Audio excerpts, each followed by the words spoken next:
Chapter 161. To be honest, Gohan was also a little frightened by the situation at that time. Of course, Gohan was not like Luo Fan thought he was. He did not have insufficient control over the sword essence, which caused the sword mark dust to fall into his body. Gohan successfully sent the sword mark dust into Chingpin's sword mark on his first try. However, it did not cause any ripples and disappeared into the sword mark. Gohan was sure that he had completed every step perfectly without any mistakes. Since he did not make any mistakes, then the sword mark dust or the sword mark itself must be at fault. At this time, the homeroom teacher, Luo Fan, happened to mock Gohan for not being able to control the sword essence. So Gohan played along and directly admitted it. Anyway, admitting this would not make him lose a piece of flesh, and he could also get new sword mark dust from Luo Fan's hands. Sure enough, Luo Fan readily took out a new bottle of sword mark dust and sent it into Gohan's sword mark.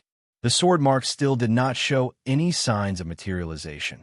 However, the originally illusory sword mark looked like it was about to solidify. Could it be that the sword mark dust is not enough? Gohan suddenly had an idea, and the scene of continuous failure appeared in the previous chapter. From Luo Fan's pocket, he took out bottle after bottle of sword mark powder. With the continuous infusion of sword mark powder, Gohan's sword mark also seemed to become more and more solid. Finally, after the 10th bottle of sword mark powder was poured in, Gohan's sword mark finally flashed with a silver light and turned into a solid state in his Zifu. This was actually a very unusual thing. Even for the number 1 ancient sword, the Yi Xian sword, a bottle of sword mark dust was enough to materialize her sword mark. Indeed, Chingpin used a total of 10 bottles. Gohan was sure that all 10 bottles of sword mark dust were absorbed by Chingpin's sword mark. In other words, the materialization of Chingpin's sword mark was more than 10 times that of the Yi Xian sword. Even a sword maiden of the treasure sword rank only needed 5 bottles of sword mark dust at a moment. 10 bottles was a number that only sword ladies of famed sword rank would need. What did this mean? Did this mean that Chingpin was a famous sword mistress? However, Chingpin's stats were all at the standard of an ancient sword. What was the secret behind this? Gohan did not know. Finally succeeded? Luo Fan wiped the sweat off his forehead. This time, the school had given him 100 bottles of sword mark dust. He thought it would be enough for these little brats, but he didn't expect to use up 10 bottles on Gohan. Success. I can already see the materialized sword mark. Gohan nodded. Although he had read countless materials and tutorials, it was still a very wonderful thing to have a deep sword scar in reality for the first time. A physical sword was hidden in his body. That's right, it was a real sword that could slash people to death when pulled out. It just appeared in her body. This feeling was the same as when she was pregnant and gave birth to a poor child. It was the same feeling. Since you've succeeded, let's move on to the next step. Luo Fan breathed a sigh of relief. Student Gohan, the next step will be a little painful. However, since you've chosen to become a sword bearer, you'll have to face this pain. You must move fast. The faster you are, the less painful it will be. Next, please control the materialized sword mark in your body and let it come out. The so-called controlling the materialized sword mark to come out of the body was controlling the sword mark to cut through the skin from the inside of the abdomen. It felt like a cesarean section. The difference was that the doctor would cut open the abdomen from the outside, while the former would cut open the abdomen from the inside. Of course, the process of cutting open the abdomen would not really cause a bloody wound, so there would not be any substantial damage to the body. However, the pain of cutting open the abdomen would not disappear. Instead, it would be completely transmitted to one's mind. The excruciating pain of a laparotomy was classified as level 10 pain in the medical world, and the highest level of pain was only level 12. It could be said that this kind of pain was simply unbearable for ordinary people, and they had to be injected with anesthetics to carry out general anesthesia. However, the sword wielder couldn't use anesthetics, because once anesthetics were used, their nervous system would be paralyzed. In this way, although the pain would be blocked outside the brain, the sword wielder would also completely lose control of the sword mark. If he couldn't even control it, how could he come out? Therefore, The sword-bearer must use his own will to bear this kind of pain. This was also a kind of training for the sword-bearer. If he could even bear level 10 pain, what was the rest of the suffering? Gohan directly controlled Qingpin's sword mark to cut open a wound on his belly. A monstrous pain instantly swept through Gohan's brain, but Gohan did not even frown. A sword light flashed, and the materialized sword mark of Qingpin's sword appeared between Gohan and Qingpin. It floated in the air and kept rotating. As for the place where the sword mark had appeared, there was only a hole in Gohan's shirt to prove that something had indeed come out of Gohan's body. However, on Gohan's stomach, there wasn't even a scar to be seen. In fact, the great pain quickly dissipated after the sword mark left the body. It was much less painful than the pain that lasted for months when the abdomen was cut open. Your Highness Qingpin, it's your turn now. Luo Fan patted the silly Qingpin's head. Now, Your Highness Qingpin, please use your will to take over the control of the sword mark in the air. Huh? Qingpin thought for a while and closed her eyes. Gohan, who was controlling the sword mark, felt a familiar thought touching her will to control the sword mark. Gohan knew that this was Qingpin's will telling her that it was time to hand over the control of the sword mark to her. Gohan nodded at Qingpin, and her will receded like the tide, allowing Qingpin to take over the control of the sword mark. In the end, Qingpin seemed to be in a hurry. After Gohan's will receded, her will did not follow quickly. As a result, the materialized sword mark almost fell to the ground. Fortunately, at the crucial moment, Qingpin's will still took control of the sword mark and made it float in the air again. Your Highness Qingpin, please control the sword mark and let it pierce into your body. Luo Fan continued to guide. Of course, it will hurt a little, but I guarantee that it will not be as painful as when your sword holder, Gohan, was stabbed.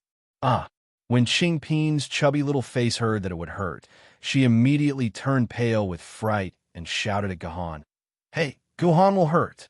Gohan, Qingpin will hurt. When Qingpin spoke, the sword mark floating in the air also trembled. Following Qingpin's words, it moved up and down. It's all right. It's all right. What else could Gohan do? She could only stroke Qingpin's head to comfort him, while secretly praying that Qingpin would not screw up at this time. Oh, a few drops of tears squeezed out of Qingpin's eyes. After discovering that Gohan was not moved by her, she could only pull up the zipper of her crocodile clothes, revealing her small belly. Only now did Gohan realize that Qingpin, this adorable fellow, was actually not wearing anything inside her crocodile clothes. Her body was just bare inside. Cough, cough. Gohan took off her clothes, blocking a part of the line of sight that might see Qingpin's cute little belly. Qingpin controlled the materialized sword mark to approach her belly. When the tip of the sword mark was less than 1 centimeter away from Qingpin's belly, Qingpin raised her head, her eyes hazy with tears. Gohan, let's go home, okay? Even if Qingpin doesn't have a deep sword mark, it is still very powerful. Qingpin is the most powerful. Let's go home, okay? As she spoke, Qingpin controlled the sword mark to move away from her body again. Then, she lay on the ground and rolled around, making a scene just like a girl in a cartoon from 1,000 years ago. This amused the surrounding students, especially Song Hama, who laughed so hard that he was about to roll on the ground. 10 pieces of natural dompa meat. Seeing Qingpin like this, Gohan knew that he would not be able to make this adorable fellow obediently give in without paying a price. 20. Qingpin immediately sat up and stretched out 2 fingers. Deal. A few black lines appeared on Gohan's forehead. The laughter of the surrounding students made Gohan want to return this adorable fellow again. 2020. Qingpin's small face turned red, and she silently counted the number of dompa meat to cheer herself up. Then, she suddenly used the sword mark to poke her stomach. I'm going to die. I'm going to die. Qingpin cried out in pain and performed a fried dough twist on the mat. When Gohan took a closer look, he saw that the sword mark was still floating in the air, unharmed. It had not touched Qingpin at all. 30. Gohan's eyebrows began to twitch. When Qingpin heard this, she stopped rolling and sat up with a smile on her face. This time, Qingpin did not give Gahan any more trouble. The materialized sword mark was controlled by Qingpin bit by bit and stabbed into her stomach. During this process, beads of sweat the size of beans kept dripping down from Qingpin's forehead. Qingpin's underwear was also wet. It was obvious that Qingpin had endured an unimaginable amount of pain during this process. This made Gahan feel distressed from the bottom of his heart. He really wanted to immediately replace Qingpin and endure this kind of pain, but he could not do it. Tonight, I'll let Qingpin eat 50 pieces of dompa meat. Gahan thought silently in his heart. If we have the perspective of Qingpin's body, we can see that after the materialized sword mark was inserted into Qingpin's body, it immediately became illusory again. At the same time, we can see some white things floating along with the sword mark into various parts of Qingpin's body. After all the materialized sword marks entered Qingpin's body, the sword mark completely returned to its previous illusory form. However, there was an additional blood groove on one side of the blade. This meant that the sword mark had been completed and Qingpin had officially become a level 9 sword maiden. Very good. Now, Lady Qingpin, you can return the sword mark to your sword wielder. As soon as Luo Fan finished speaking, a sword mark shot out of Qingpin's stomach and then flew back into Gahan's body. The whole process of the profound sword mark was completely over. After the demonstration of Gahan and Qingpin, the other students also began to experience the first profound sword mark in their lives. Compared to Gahan, who had consumed 10 bottles of sword mark powder, the other students had consumed at most 3 bottles. Song Hama succeeded in one try, which made him feel a little smug in front of Gahan. It had been a long time since Song Hama had been able to surpass Gahan in anything except the innate sword element value. Now, there was finally something that could surpass Gahan. It was too damn difficult. Chapter 162. Class 22,694's profound sword scar lesson lasted for about 3 hours. After the lesson was over, the homeroom teacher, Luo Fan, felt like crying but had no tears. He had never expected that the 100 bottles of sword scar powder that he had applied for in advance would all be used up, and he had even lost 7 bottles. This was really a sad story. Luo Fan had thought that there would be more than 10 bottles left out of the 100 bottles as his profit, but now he had lost all of them. In reality, sword scar powder was not as cheap as it was in the game. A bottle of sword scar powder could be sold for 1,000 renminbi, which meant that Luo Fan had lost 7,000 renminbi in the blink of an eye. It was truly a tragedy. Students, all of you have used sword scar powder before. Do you know how it was obtained? Luo Fan lectured listlessly. He was the one who had taken the initiative to ask the student questions, and some of them had raised their hands to answer. However, Luo Fan did not even look at them as he answered his own question. Actually, sword scar powder is a derivative product of dimensional crystal ores. Dimensional crystal ores are gifts left behind for humans after the dimensional rift erupts. The larger the dimensional rift erupts, the better the quality of the dimensional crystal ores. Therefore, in the next lesson, we will be going to the dimensional crystal ore vein on Mount Mei Ling for your first practical training outside the city. The results of this practical training will determine whether you have the qualifications to enter the Swordbearer's Mission Hall. All right, the next time you leave the city is a week later at 8 a.m. Everyone, gather in the classroom. Let me give you a piece of advice. Have a good chat with your parents and siblings before you leave the city. Write me a will while you're at it. It might come in handy. Let me tell you, the death rate of our Yuzhong Academy's first practical training out of the city has always been controlled at 10%. That is, among you, about 3 people will die in this practical training out of the city. I'm not joking with you. At this point, the originally listless Luo Fan's eyes suddenly flashed a bright light. Class dismissed. Student Gahan, come with me. I have something to talk to you about. Talk to me? Gahan was stunned. Was Luo Fan planning to take revenge on him? Student Gahan, do you have any relationship with the dean? As he walked beside Luo Fan, he saw the latter frowning and asking him. In this regard, Gahan expressed that he was very puzzled. He was originally a low-class person, so how could he know the dean of Yuzhong University? I don't know him. Gahan answered very honestly. Unfortunately, looking at Luo Fan's disdainful face, he knew that he didn't believe Gahan's words at all. Let me tell you, although you have a backer, I, Luo Fan, am famous for not being afraid of the rich and powerful. You'd better prepare for your training this week. Otherwise, I won't take special care of you when we leave the city for practical training. After saying this, Luo Fan pointed to a very luxurious villa in front of him and said, "Go in. The dean is inside, and he wants to see you." After saying this, Luo Fan swaggered off. Gahan thought for a while, then patted the head of the Qingpin sword in his arms. "Let's go. Let's see what this dean wants from an insignificant person like me." Knock, knock, knock. "Dean, are you there?" After confirming the sign of the dean's office, Gahan took a deep breath and knocked on the door of the dean's office. "Is it Gahan? Come in directly. Remember to close the door." The voice of a middle-aged man came from the other side of the door. Gahan pushed the door open and then closed it. He saw a somewhat dignified man sitting on a strangely shaped chair. Beside him stood a sword maiden who had a look of disdain on her face. It was unknown whether this disdain was directed at Gahan or the dean. Although it was Gahan's first time seeing the dean, this dean had appeared quite frequently in various news reports in Yuzhong City. He could be seen in all kinds of news and midnight interviews. Therefore, Gahan recognized this person immediately. He was the dean of Yuzhong University, Tiger of Yuzhong, Tiger Roar Sword Spirit, Dao Mo sit. Dao Mo pointed to a chair beside Gahan and gestured for Gahan to sit. Gahan didn't act pretentiously. If he could sit, he wouldn't stand.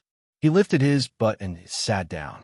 Seeing that Gahan didn't act pretentiously, Dao Mo nodded in satisfaction. This young man had a good temperament and was worth cultivating. "You're Gahan, right?" Dao Mo tapped in the air, and the room instantly turned into the scene of Gahan's battle with the demonic beast a few days ago. It also happened to be the scene where Gahan used a set of magical footwork to dodge 50 razor wings. "You're a sword master, right? Your swordsmanship isn't bad.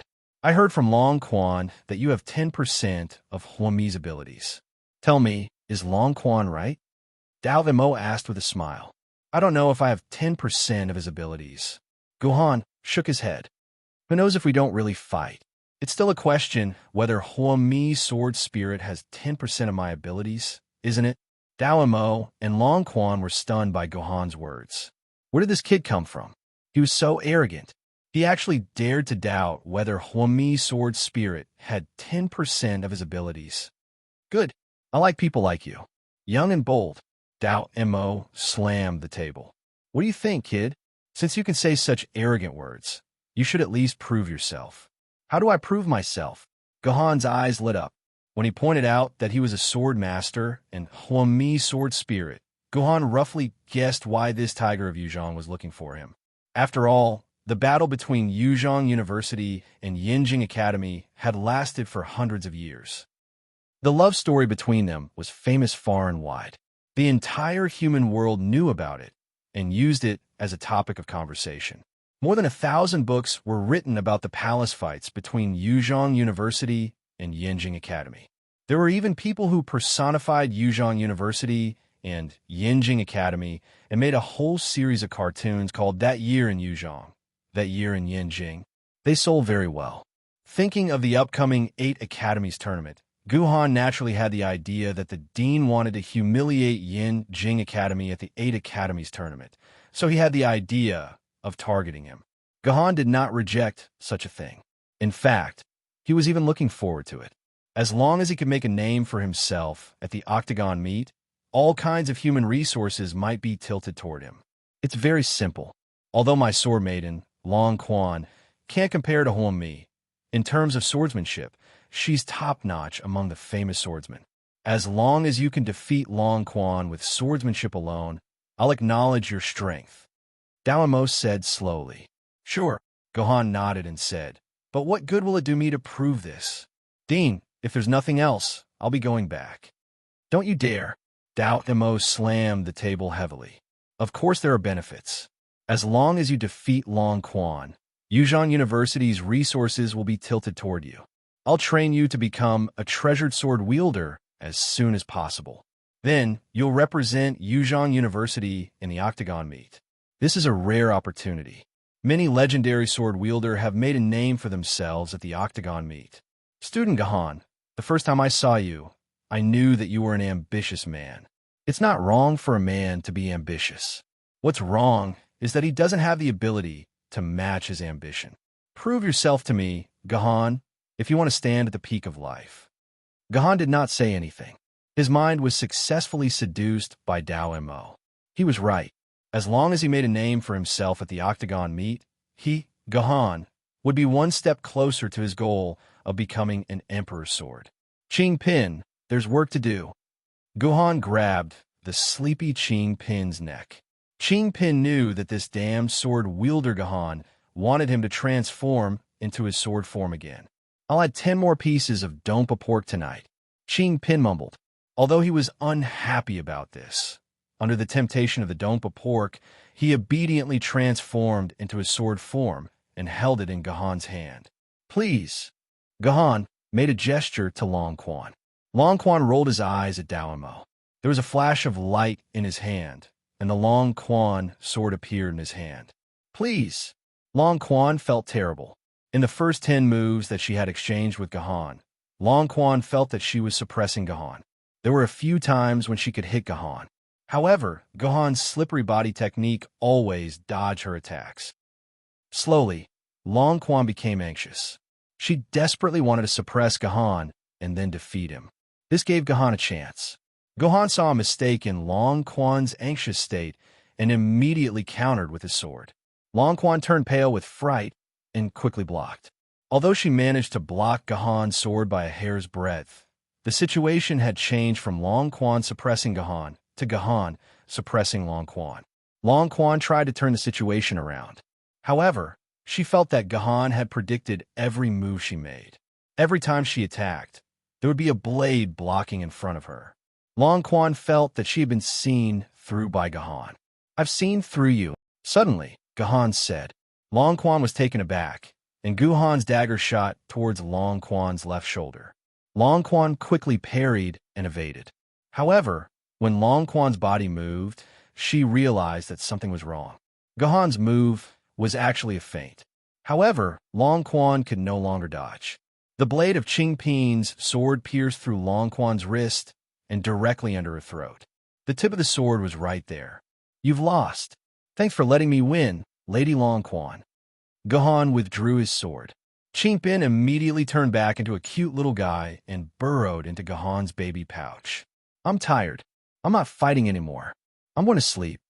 Actually, you can defeat me within 10 moves, right? Long Quan lifted her head and stared into Gahan's eyes. Are you letting me win? Not at all. Gahan shook his head sincerely. Lady Long Quan's swordsmanship is quite exquisite.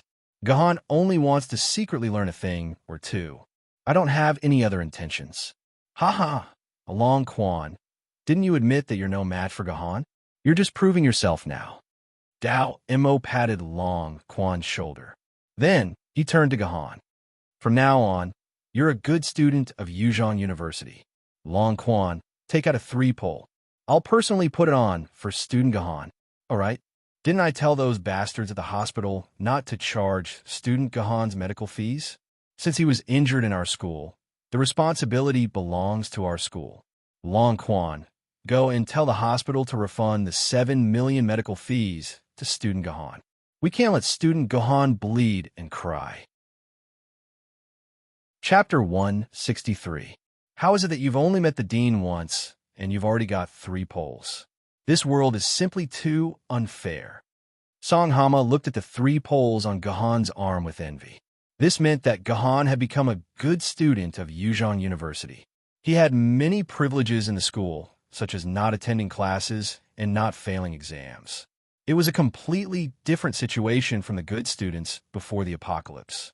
The symbol of a good student and 3 poles meant that Gahan was one of the strongest students in Yuzhong University. Not only would he receive a lot of resources from the school, but he would also receive a lot of benefits and more attention after graduation. This was the target of envy for every student and also the target of envy for every student. Toad, You've mastered the sword technique I taught you. You have the right to wear these 3 poles. Gahan paused. Your talent is not inferior to mine. I've told you before that you can become the sword master.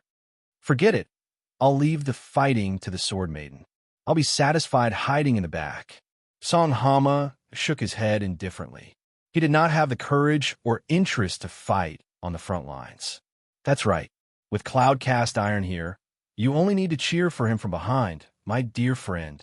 Cloud Cast Iron patted his thick chest as a guarantee. His breasts rippled. By the way, Sour Popsicle, my mother hasn't seen you in a long time. When will you come to my house? Little Dragon and Little Rabbit want to play with you again, Song Hama suddenly said. Let's wait for a while. Gohan felt a headache when he thought of the King Arthur's betrayal dungeon.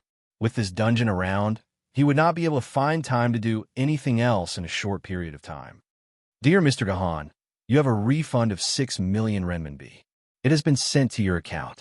Please check it. At that moment, a refund message was sent to Gohan's personal terminal.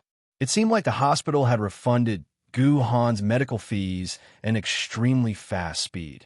It was not hard to imagine that a certain sword mistress must have placed a sword on some doctor's neck. After returning home, Gohan asked Wen Meiyin to buy a few hundred kilograms of pork and make 60 pieces of dompa pork for Qingpin. It was a reward for Qingpin's hard work. Qingpin was very satisfied with Gohan's tactful action. He let go of the soft meat on Gohan's chest. Wen Meiyin responded and then stood beside Gohan, stuttering for a long time without saying a word. What's the matter? Gohan could tell that Wen Meiyin had something on her mind. Just say it. I'm not an unreasonable master. Yes, master. Meiyin wants to take half a day off. Half a day, just half a day will do. Meiyin has some matters to settle. Please be merciful, master. Go. As long as you don't miss my Qingpin's dompa pork, you can go. Gohan readily agreed to Wen Meiyun's request. From the looks of it, she most likely wanted to see her daughter. Wen Meiyin had been in Gohan's house for almost a week.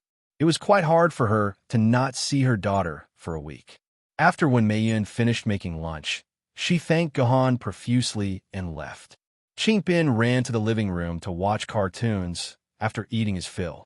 Gohan sat alone in his room and searched for information about King Arthur on the internet. Beep beep. A crisp sound rang out. This was the sound of a message popping up on QQ. It had been more than 1,000 years, and everything had changed except for the QQ notification sound. Gohan opened the message and saw that it was a player called That Instant Look Back in the forum's expert player group. He had sent a message to Gohan with only a few words. I found the thing you want. That Instant Look Back was a guy who didn't speak much in the expert player group.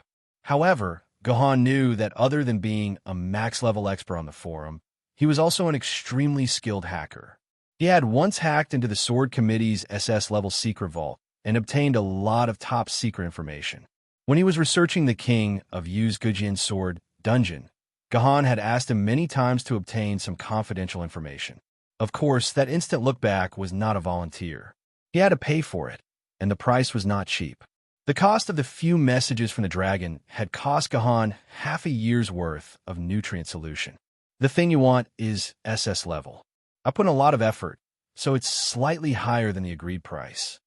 Seeing that instant look-back's reply, Gohan was a little surprised. After working with him for so long, this was the first time he had heard him say that he put in a lot of effort. It seemed that this trip to get the information was definitely not as simple as he had said. Sure, name your price. 300,000. Gohan didn't say anything else and transferred the money over. 300,000 for an SS-level secret information. This was a reasonable price no matter where he went. Gohan's straightforward payment made Instant Hui Mao, who was on the other side of QQ, shocked. He had also worked with Gohan for so long. When did he not drag his feet when it came to payment? He delayed it for a few months before paying clearly. Like today, the transfer was completed in less than 10 seconds. However, this was the first time in his life that he had hesitated for a long time. In that instant, he glanced back and typed out such a sentence. You're rich? Yes, I've made a small fortune. Gohan answered very honestly.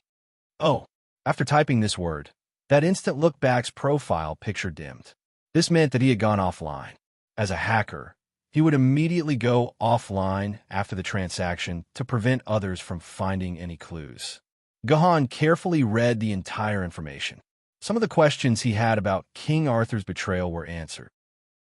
In his heart, the method to clear the dungeon also gradually became clear. If Gahan's guess was correct, then the next time he entered the dungeon, Gahan was at least confident that he could clear at least 60% of the levels. Everything that needed to be done was done. Just after dinner, Gahan didn't dare to continue practicing 3 green lotus swords. He was deeply afraid that he wouldn't be able to control himself and do something to some cute girl. He could only close his eyes and enter the world of Sword Maiden online. When he opened his eyes again, he saw King Yu sitting alone in front of the computer and laughing foolishly. Gahan went over to take a look. It turned out that this child was watching a very popular TV series recently. It was called something like From Jindi's Descendants. It was a cliched story about the 5 sword emperors having 5 descendants. These 5 descendants were filled with all sorts of hatred and love. Then there would be all sorts of fights, all sorts of deaths. In short, the plot was very cliched, but it caused a huge wave. Even King Yu, the sword lady in the game, started to get addicted to this television series. "Excuse me, I want to look for information." When Gahan saw the handsome male lead, his heart ached. He pushed King Yu's shoulder and indicated that he wanted to use the computer to look for information. "Can't you go offline to look for it? Anyway, there's Qing Pin in real life. Don't worry about me." King Yu rejected Gahan without hesitation. He indicated that Gahan should go offline to look for information and not disturb him watching movies.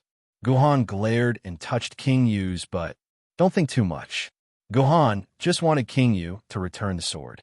"If you dare to pull out my sword hilt, I won't let you off.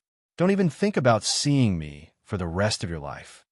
King Yu clicked on the video and paused it. He put his hands on his waist and immediately confronted Gahan.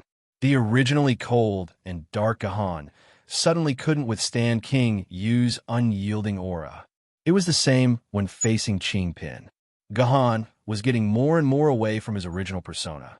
Gahan lowered his head guiltily. His eyes involuntarily turned and looked at the computer screen. At this moment, the video was paused and a small window of advertisement was hanging on it. It was this advertisement that Gahan usually didn't even look at, but it suddenly snatched all of Gahan's attention. "Go, follow me." Gahan grabbed King Yu's hand and was about to leave the sword tomb. "What do you want to do? Let go of me, we're arguing." King Yu was unhappy. Arguing was the advantage. "Can you not change the focus of the conflict? It's rare for me to gain the upper hand in front of you, Gahan. Stop fooling around. There's something serious. You're about to have another sister." When Gahan said this, he had already pulled King Yu out of the sword tomb. King Yu couldn't refuse anymore. "You stinky military governor, who wants another sister? Qing Pin is annoying enough." King Yu thought unwillingly. "Hello, welcome to the Great Windmill Auction House. The auction will officially start in 3 minutes. Please show me your invitation or ticket." At the entrance of a very luxurious and grand theater, 4 beautiful receptionists stood side by side. They welcomed Gahan with smiles and gently stopped Gahan's attempt to enter. "I don't have an invitation. Your tickets also stop selling in 7 minutes." Gahan sighed, "But I really want to go in. For my sake, let me in." "Your face?" The receptionist smiled awkwardly. Why were there so many people with scars on their faces recently? Was it a new trend? Did they think they were the same as military governor just because they had a few scars on their faces? "Sorry, you don't have an invitation or ticket on your face. I can't let you in," the receptionist said formally. "Is that okay?" Gahan brainlessly put his name on top of his head. At the same time, the shining King Yugo stomps on the sword dungeons #1 blinded everyone's eyes. It really is military governor. The receptionist was also shocked. She immediately bowed and said, "I'll ask the supervisor immediately. Please wait a moment." A minute later, the receptionist ended the call and bowed 3 times to Gahan in one breath. The smile on her face became even wider. "I'm sorry, Mr. Military Governor. Our supervisor said that all the seats are full. We can't let you in. Why don't you come back for the next auction? In fact, The place was not full at all. There were still many empty seats. However, the supervisor of the great windmill auction house did not care about the military governor at all. He muttered, "He's just a has-been internet celebrity. He wants to show his face here? No way." Gohan's face turned red. He thought that by using his name, he could gain some special privileges. He didn't expect to be humiliated instead. There's no other way. I can only look for Yaoguang. Gohan picked up his personal terminal and planned to call Yaoguang. "Mr. Military Governor." "Hello." A timid voice suddenly greeted Gohan. Gohan took a look and saw that it was a cute little girl. Chapter 164. Who was the person that Gohan knew? Most people would guess that it was Yaoguang. Back then, Mingwe. Actually, it wasn't. It was a person that Gohan hadn't even met once. However, her name left a deep impression on Gohan. True Everlasting Nation. I don't know if the readers have any impression of this name. I think most of them don't, but Gohan had a deep impression of this name. That was because she was the first player that spent money to read the guide that Gohan posted using his alternate account, Military Governor 12580, and rewarded Gohan 588. She was the only player that subscribed to and rewarded Gohan's post before Gohan's interview. Naturally, Gohan had a deep impression of this name. Gohan still remembered that he wanted to add her as a friend and thank her. In the end, she banned him from adding her, which was very awkward. Gohan sized up the child. She looked to be about the same age as Gohan. She wore a beautiful princess dress and wore a big red flower on her head. She was a very cute and beautiful girl. "Hello, are you really Mr. Military Governor?" True Everlasting Nation was very excited to see Gohan in person. She was so excited that she danced. "Mr. Military Governor, your guide is really amazing. I read it more than 10 times. I followed your instructions and successfully obtained an SSS rating for King Yu's Gojian Sword Instance Dungeon. I'm so excited." This girl actually obtained an SSS rating. Gohan was shocked. Even though he read his guide, it only increased the time by about 40 minutes. The real difficulty was how to defeat Steel Tooth in the remaining 15 minutes.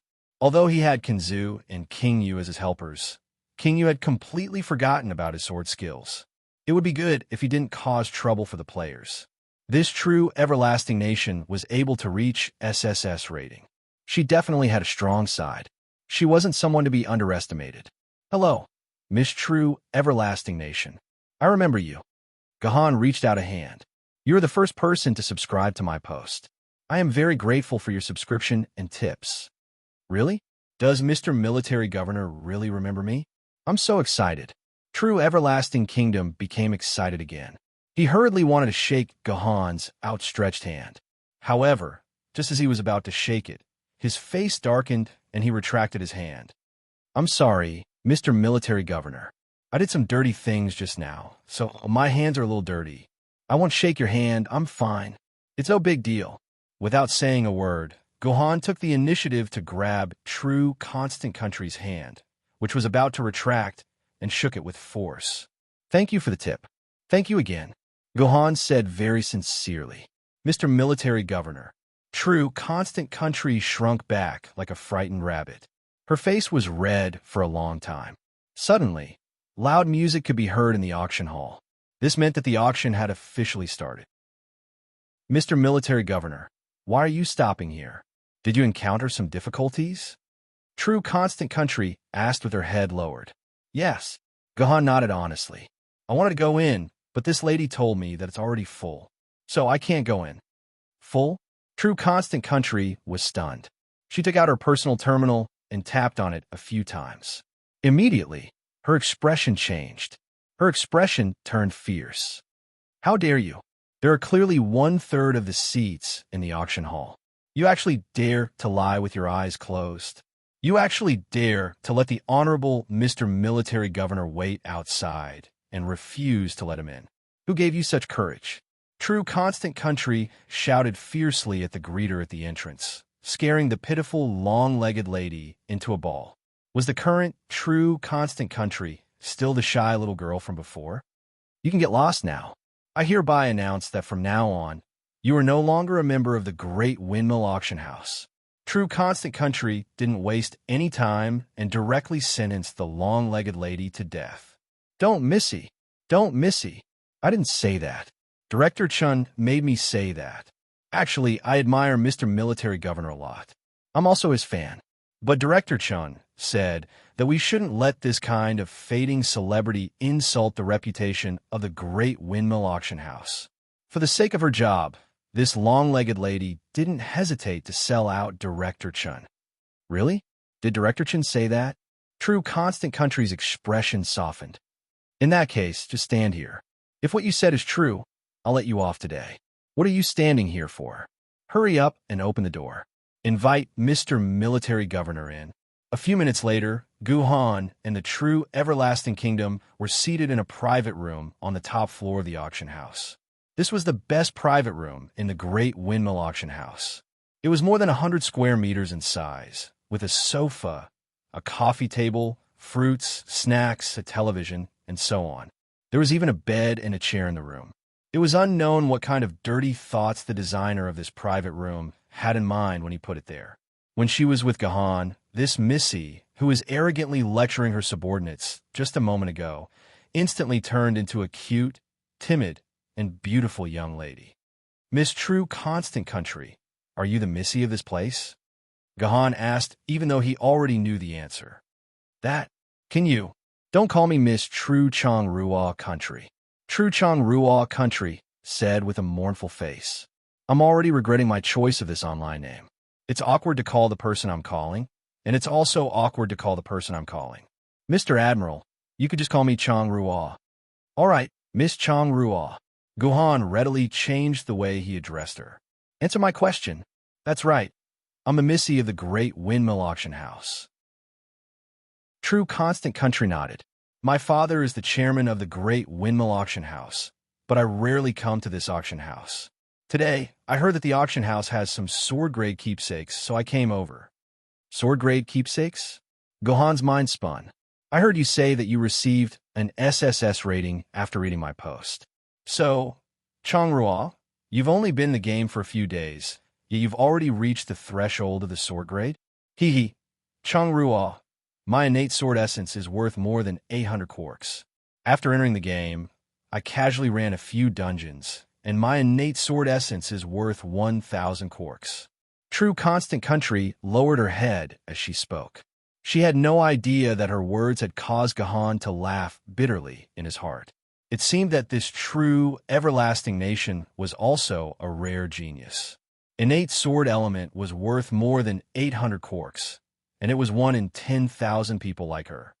Changruo, which sword-grade keepsake have you taken a fancy to? Gohan asked inconspicuously. I heard that the keepsake of the number 1 sword-grade weapon, the Heavenly Sword, will be auctioned today. Could it be that you're here for the Heavenly Sword? Since you like it so much, just ask your father to give it to you. There's no need to auction it. The Heavenly Sword? True Constant Country shook her head. The keepsake of the Heavenly Sword is too time-consuming. Who knows when I'll be able to gather all of them?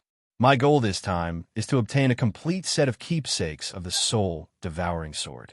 Moreover, my ancestor was fated with the Soul-Devouring Sword. My success rate in synchronizing with the Soul-Devouring Sword will be higher. We've signed a commission auction agreement with our customers. If we don't go through the auction procedures, it'll be troublesome if our customers sue us for breaching the contract. Moreover, this will severely damage the reputation of our great windmill auction house. Anyway, I don't think there are many people here who have as much money as us. At most, we'll just waste some money. True Constant Country was very honest. She told Gahan everything about herself, which made Gahan heave a sigh of relief. It was good that she didn't want the Heavenly Sword. Otherwise, he really wouldn't have the financial resources to compete with the great windmill auction house's young mistress. While Gahan and True Constant Country were talking, the auction had already begun. The buyers in the ordinary seats could only look at the display items on the round stage in the center and bid for them. As for Gahan and the others in the private rooms, they could use the holographic projection to carefully appreciate the entire collection. They didn't have to stretch their necks to look at the real items on the display stage. At the beginning of the auction, The items that were auctioned were things that Gahan didn't think much of, or things that didn't mean much to Gahan. Gahan didn't care and kept chatting with true constant country. It wasn't until the second half of the auction that the keepsake of the spirit sword lady, the Xian Ming sword, caught Gahan's attention. The Xian Ming sword was a very powerful existence among spirit swords. It had the ability to freeze all things. This might be a bit exaggerated, but could indeed freeze all things. Even if it was an Emperor Sword Lady, a Flood level, or a Desolate level Yuan Ko, it would still be frozen for an instant. Of course, it was only for an instant. The starting bid for the Xian Ming sword keepsake started from 500,000, and in the blink of an eye, it had risen to 3 million. Gahan even heard a familiar voice among the people who were bidding. Sure enough, Wonderbrush had also come to the auction house. Seeing him raise the price of the Xian Ming sword keepsake to a sky-high price time and time again, it was obvious that he hadn't tried to synchronize with the Xian Ming sword, a spirit sword lady. In the end, the Xian Ming sword was won by Wonderbrush at a price of 3,250,000. This was just a single keepsake, and it was unknown how long it would take for Wonderbrush to gather the whole set of keepsakes. Then, it was another boring period of time until the soul-devouring sword keepsake was brought out by the host. Distinguished guests, this is the fourth most precious item in our auction, a set of 10 keepsakes of the soul-devouring sword, the soul-summoning banner of the soul-devouring sword. There's no need for me to say anything else. The soul-devouring sword is ranked 7th in the treasure sword record. I'm sure everyone here knows its value better than I do, so I won't waste everyone's time. However, I have to point out that this is a set of 10 keepsakes. If you buy it now, you can immediately go to the Sword Pavilion to synchronize with the soul-devouring lady. You can imagine how much time and effort you'll save. Then, I announce that the starting bid for a set of 10 soul-devouring swords is 1,600,000 renminbi, 16 million. As soon as the host's voice fell, True Constant Country, who was beside Gahan, immediately made a bid. Moreover, he raised the price by 10 times. As expected of a nouveau riche, Gahan thought silently. Now that he thought about it, this True Constant Country only rewarded him with 588 renminbi. Wasn't that a little too stingy? Chapter 165. Perhaps it was because the True Everlasting Country's bid of 16 million was too shocking, as no one followed behind her to bid for it within a few dozen seconds. Hence, this set of rare sword-level keepsake was bought by the True Everlasting Country at the price of 16 million. I've made a profit. After receiving the set of keepsakes sent to the room by the service lady, Chang Ruo beamed with joy. She giggled foolishly as she explained to Gahan. If the price had risen step by step like normal, the people who bid would have gotten hot-blooded. This set of keepsakes would have sold for at least 18 million.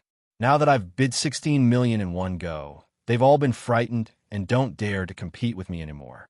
These are all little tricks of the auction house. Mr. Military Governor, if you see anything that catches your eye, just tell Chang Ruo, and I'll help you get it. Gahan nodded. This Chang Ruo was indeed the daughter of the auction house's owner. She was very familiar with the ways of the auction house. Thinking about it carefully, when the other items were being auctioned, the auctioneers had waited for a minute or so before finalizing the final price. However, not even 20 seconds after Chang Ruo had called out the price, the auctioneer had hammered the final price. Presumably, the auctioneer knew that his family's young miss had taken a fancy to this item, so he had secretly helped her. However, in this way, the child who had taken the item out to auction had suffered. He had earned at least 2 million. I've taken a fancy to the secret manual of the Heavenly Sword. Chang Ruo, can you help me take a look at it later? Since he had such an experienced auctioneer by his side, there was no reason for Gahan not to ask for help. Gahan immediately told Chang Ruo what he wanted to buy. In response, Chang Ruo patted her small, barely moving chest and promised Gahan that she would use the best price to help Gahan win the Heavenly Sword keepsakes. In the entire auction, the second item that caught Gahan's attention was a sword tassel. The appearance of this item immediately caused the auction house to reach a climax. Many of the private rooms that had been silent, as if no one was present, began to shout out their bids. The price of this piece of equipment, called the flowing cloud sword tassel, was raised to a high price of 12 million gold coins. In the end, it was bought by a mysterious player. Sword tassels were extremely rare items, be it in the game or in reality. Because the sword tassels were created by no one, all sword tassels were born naturally, just like the natural sword ladies. Once a sword maiden wore a sword tassel, it would greatly increase her strength. It was similar to equipment in traditional games. However, the difficulty of obtaining a sword mistress equipment like the sword tassel was billions of times greater than normal in-game equipment. To give a simple example, there were less than 60 sword tassels in human records. Among hundreds of thousands of sword bearers, there were less than 60 sword tassels, and at least half of them have been lost along with their owners in various battles. Sword tassels weren't like sword mistresses. After the sword bearer died, they would automatically fly back to the sword pavilion and wait for their next owner. After the owner of the sword tassel died, the sword tassel would either be lost in battle, completely lost, or taken away by Yuan Ko for his collection. In short, sword tassels were extremely rare, extremely rare. Along with the sword tassel, the sword maiden's equipment included the sword guard, the sword hilt, the sword pommel, and the sword reins. The last 4 pieces of equipment were the same as the sword tassel. They were all extremely rare items. Perhaps only Jiandi had the ability to have his sword maiden equip these 5 pieces of equipment. First, the flowing cloud sword tassel. The so-called sword tassel was a small string of tassels tied to the hilt of the sword. The string of red tassels on the hilt of the sword in TV was the sword tassel. In the actual process of using a sword, the sword tassel didn't have any practical use. It was only there to look good. However, on the sword maiden, it had a very miraculous effect. For example, this flowing cloud sword tassel could give the sword maiden the ability to fly after wearing it. Was this ability awesome? To say that it wasn't awesome was simply too awesome. Generally speaking, the sword maidens below the spirit sword realm didn't have the ability to fly. Even among the sword maidens of the spirit sword realm, only about half of them could fly. After having the ability to fly, the sword maiden could attack Yuan Ko from the air. When dealing with Yuan Ko, who didn't have the ability to fight in the air, it would be a non-destructive output. At the same time, when facing some Yuan Ko who had the ability to fly, it could erase the disadvantage between the two sides. For example, when Qingpin fought with the little demon beast, didn't the little demon beast rely on its ability to fly and desperately abuse Qingpin? If Qingpin also had a flowing cloud sword tassel on him, a little demon wouldn't even be worth mentioning. To say that it was awesome wasn't too awesome. This was because after the spirit sword, the sword maidens all had their own ability to fight in the air. The flowing cloud sword tassel was useless. All in all, for the sword bearers below the spirit sword realm, the sword tassel was indeed a very important piece of equipment. It could greatly increase the strength of the sword bearer and the sword maiden. In some appropriate situations, it had the miraculous effect of reversing the situation. Therefore, for the sake of a small sword tassel, the sword tassel was a very important piece of equipment. It could greatly increase the strength of the sword bearer and the sword maiden. In some appropriate situations, it had the miraculous effect of reversing the situation. During the bidding process, even King Yu, who had not said a word, suddenly said, "What's wrong with you? I really want a sword tassel." Even the King Yu sword in Gahan's hand couldn't help but repeat this sentence in Gahan's head. It was like a devil's voice, trying to make Gahan join the battle and seize the sword tassel that every sword maiden couldn't resist. Just like how women couldn't resist all kinds of jewelry and cosmetics, sword maidens couldn't resist the temptation of equipment. For a piece of equipment, sword maidens could even fight like ordinary girls. The men below the stage, desperately raising their hands to bid for the sword tassel, were mostly forced by their own sword maidens. Stingy, smelling military governor. Seeing that the sword tassel was finally bought, King Yu angrily roared in Gahan's head before becoming silent again. "It's finally quiet." Guhan rubbed his head. From now on, he had to pay full attention to every single minute, because the next item to be auctioned was the secret manual of the heavenly sword that Guhan had to get his hands on. Esteemed guests, the next item is our second most precious auction item. It came from a mysterious friend. It took his ancestor 100 years to collect this precious token. Unfortunately, this friend has encountered some problems, so he had to take out these treasures. I think everyone knows what this is. That's right, it's the keepsake of the incomparably powerful super sword Lady Heavenly Sword that we've announced in the advertisement. It's ranked first in the treasured sword record. But what everyone doesn't know is that this time, there are a total of 8 of these tokens. The host's words instantly caused the entire auction hall to fall silent. They indeed knew that the Heavenly Sword token would be sold in this auction. However, aside from Gahan, none of them had specially come to this auction for the Heavenly Sword token. That was because the token of the Heavenly Sword was too difficult to collect. It was so difficult that it made one's hair stand on end. The fact that the auctioneer's ancestor had managed to collect 8 tokens in 100 years was already an inconceivable feat. His clan must have once been incomparably illustrious and powerful. Otherwise, it would have been impossible for him to collect 8 tokens of the Heavenly Sword. When the auction had begun, the guests who had come to participate in the auction were extremely puzzled and confused when they found out that the token of the Heavenly Sword would be the second last item to be auctioned. Why would a mere treasure sword token be auctioned after a spirit sword token? Now, they understood that there were 8 pieces of the Heaven-Reliant sword's keepsakes. As long as they could find 2 more pieces, then obtaining the number 1 treasured sword, the sword Maiden Heaven-Reliant sword, would no longer be a fantasy. Even if the buyer could not synchronize with Heaven-Reliant sword and successfully sell the tokens after gathering 10 of them, they would still be able to make a profit without any losses. The price of selling a set of tokens together would definitely be several times higher than if they were sold in 10 separate batches. Esteemed guests, are you ready? The auction for the 8 tokens of the Heavenly Sword is about to begin. The auctioneer had only spoken halfway when he was forcefully interrupted by someone. Wait, this was a distinguished guest from a top-class box. His voice was incomparably dignified, and he was definitely a person of high status. This auction must be suspended for a while. We didn't know that there were 8 tokens of the Heavenly Sword, so we need time to allocate our funds. This auction must be suspended for 5 minutes. Otherwise, your great windmill auction house will be kicked out of Yuzhong City. This person's tone was completely indisputable.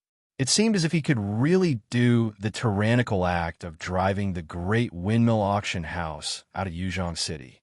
Damn it, the sect leader of the Yuzhong Sword sect has such a disgusting tone. Upon hearing this, the true everlasting kingdom kicked the sofa in annoyance. Isn't it just the 3rd strongest sword sect in the world? What's so great about it? Although he kept cursing, the true everlasting kingdom knew that there was no way he could refuse such a forceful request from the Yuzhong Sword sect. It was impossible for them to fall out with the overlord of Yuzhong City, the Yuzhong Sword sect. Moreover, the behavior of the Yuzhong Sword sect was not unreasonable. After all, they had suddenly appeared out of nowhere and said that there were 8 tokens of the Heavenly Sword. Big Pinwheel was in the wrong for saying that it was an ominous sign. Moreover, giving them time to raise funds was also a good thing for the great windmill auction house. The more funds they raised, the higher the price they could sell it for, and the more they would earn. There was no reason for them to refuse. Oh right, Chang Ruo suddenly remembered that Gohan had mentioned that his goal was the secret manual of the Heavenly Sword. He must be very excited right now. She hurriedly turned her head and saw that Gohan's expression was indifferent, as if he didn't care about this news at all. Mr. Military Governor is indeed a hero among men, Chang Ruo thought in admiration. At the same time, Chang Ruo was also very confused. It was only now that she knew that there were 8 tokens of the Heavenly Sword. Before this, she was the same as Gahan, thinking that there was only one.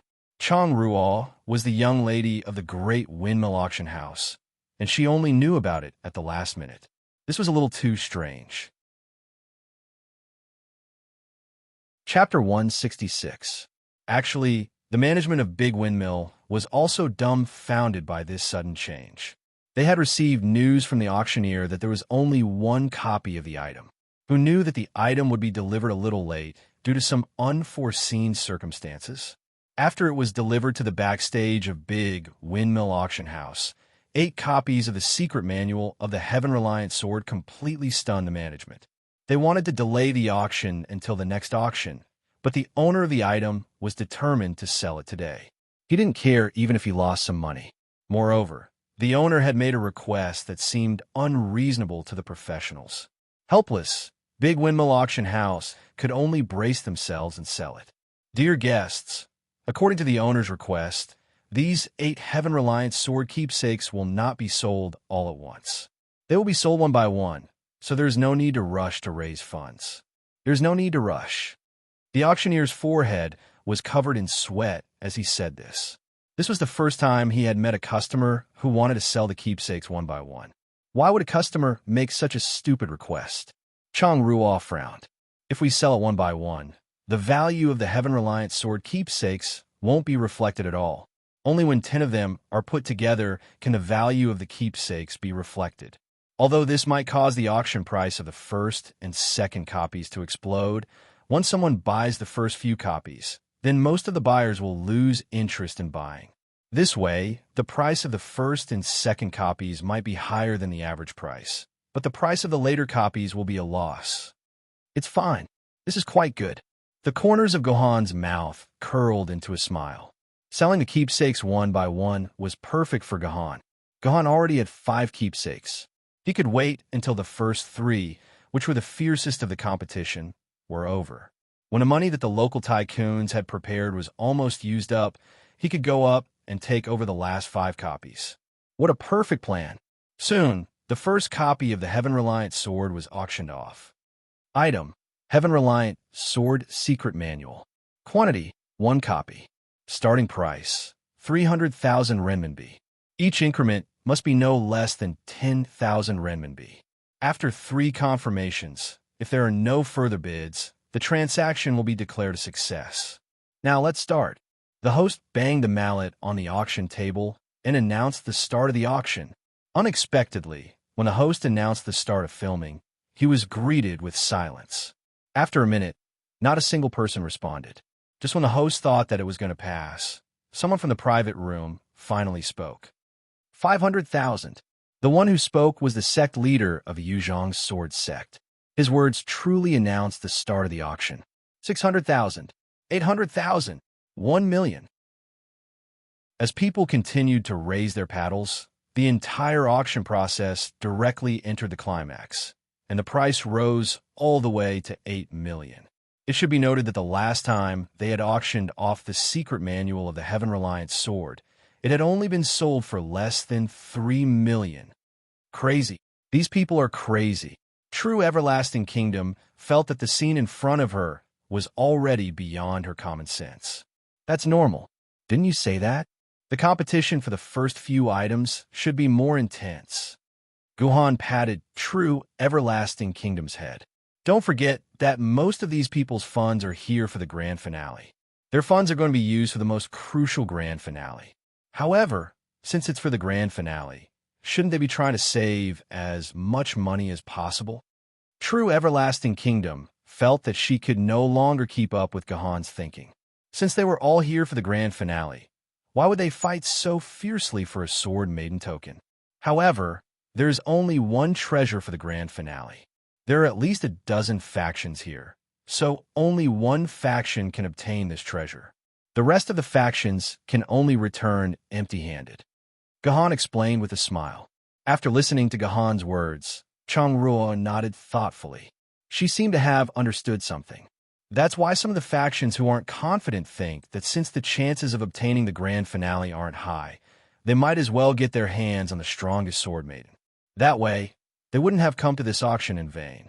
Therefore, the people who are bidding above 8 million are clearly telling the surrounding factions that I don't intend to compete with you for the grand finale. Give me some face and don't compete with me for the token of the Heaven-Reliant Sword. Look, The Yuzhong Sword sect master is no longer bidding. The ones bidding now are the guys from the small factions.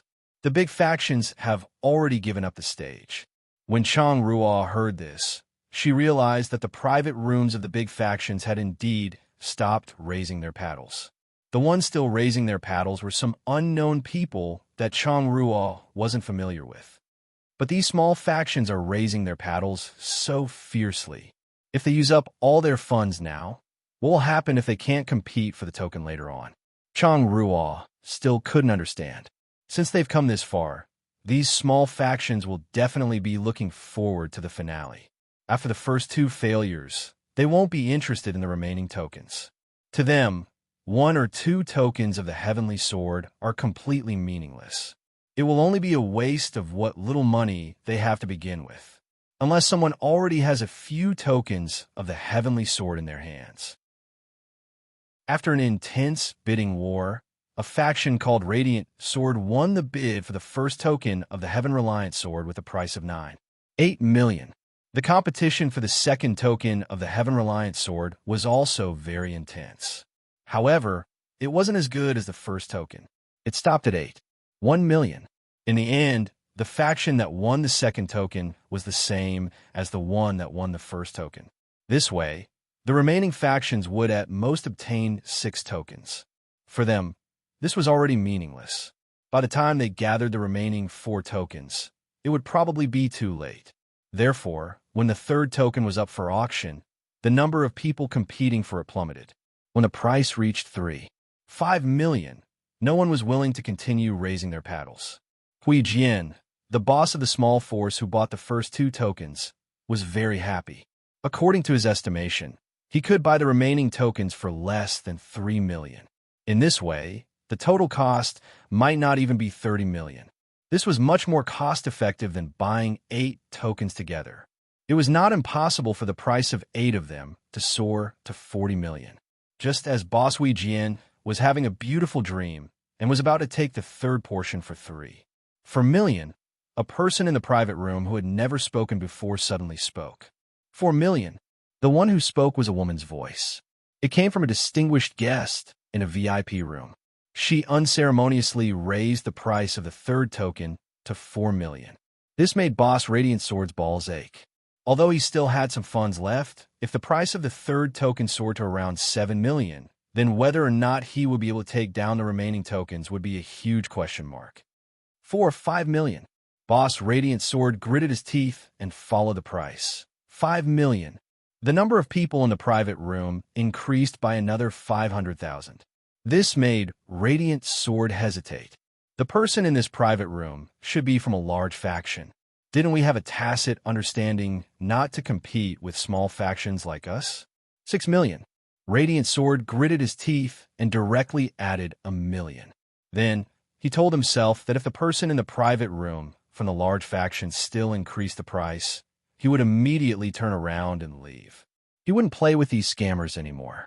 Then, who was the person bidding against Radiant Sword? It was none other than our Miss Mingyu for back then. She was sitting in the private room with her brother Yao Guang. Back then, Mingyu didn't have any conflicts with Radiant Sword and wanted to make him unhappy. It was because Mingyu knew that Gohan had already gathered 5 tokens of the Heaven-Reliant Sword. She just wanted to help Gohan buy the tokens of the Heaven-Reliant Sword. That was all. Back then, when Mingyu heard the price of 6 million and was about to increase the price again, her communicator suddenly rang. Hello, Military Governor. Why are you looking for me? When Mingyu looked at the number, it just so happened to be from that fellow military governor. Could this be the legendary telepathy? Miss Mingyu, I just wanted to ask you, are you also interested in the Heaven-Reliant Sword? What? Mingyu was dumbfounded back then. How did the military governor know that she was interested in the Heaven-Reliant Sword? But she quickly reacted. Military governor, are you also in the big windmill? Yes, I'm here. I just happened to hear a familiar voice, so I wanted to ask. If Mingyu wants the token of the Heaven-Reliant Sword, if you want it, I'll give it up and let you have it. Of course, Gohan wouldn't give up. He had thought it through. Since Yao Guang was willing to give him a token of the Heaven-Reliant Sword, it meant that Yao Guang and the entire Yao Guang sword faction weren't interested in the Heaven-Reliant Sword. Back then, Mingyu already had the Skin Shatter sword, so there was even less of a need for the Heaven Reliant sword. She had most likely called out a bid for herself. Sure enough, back then, Mingyu immediately expressed that she wasn't interested in the Heaven Reliant sword. She just wanted to buy it and sell it to Gahan to make a profit. Gahan thanked Mingyu, then added, 6 million is already the bottom line of that small faction. Don't raise your placard, or you'll end up smashing it in your own hands. That year, Mingyu did not deny. She did not reply, but the long silence proved that Mingyu had listened to Guhan. And so, Hui Jian used 6 million to buy the third token of the Heaven Reliant sword. Just as Hui Jian heaved a sigh of relief and felt that things had stabilized, Gohan had already sharpened his sword and spear, preparing to kill Hui Jian midway. Gohan glanced at the balance in his account. Originally, the remaining reward from the post, plus the 6 million that the hospital had returned, left Gohan with only 8 million renminbi. If he wanted to buy the remaining 5 tokens with 8 million renminbi, it wouldn't be an easy task. Luckily, with Mingyu's help back then, Hui Jian had already wasted 9 million of his own funds. It all depended on who had more money left.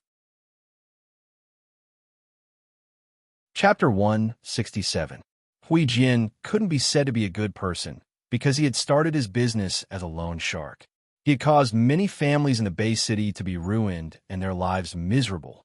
But it couldn't be said that Hui Jian was a bad person, because up until now, Hui Jian's hands had not been stained with a single human life.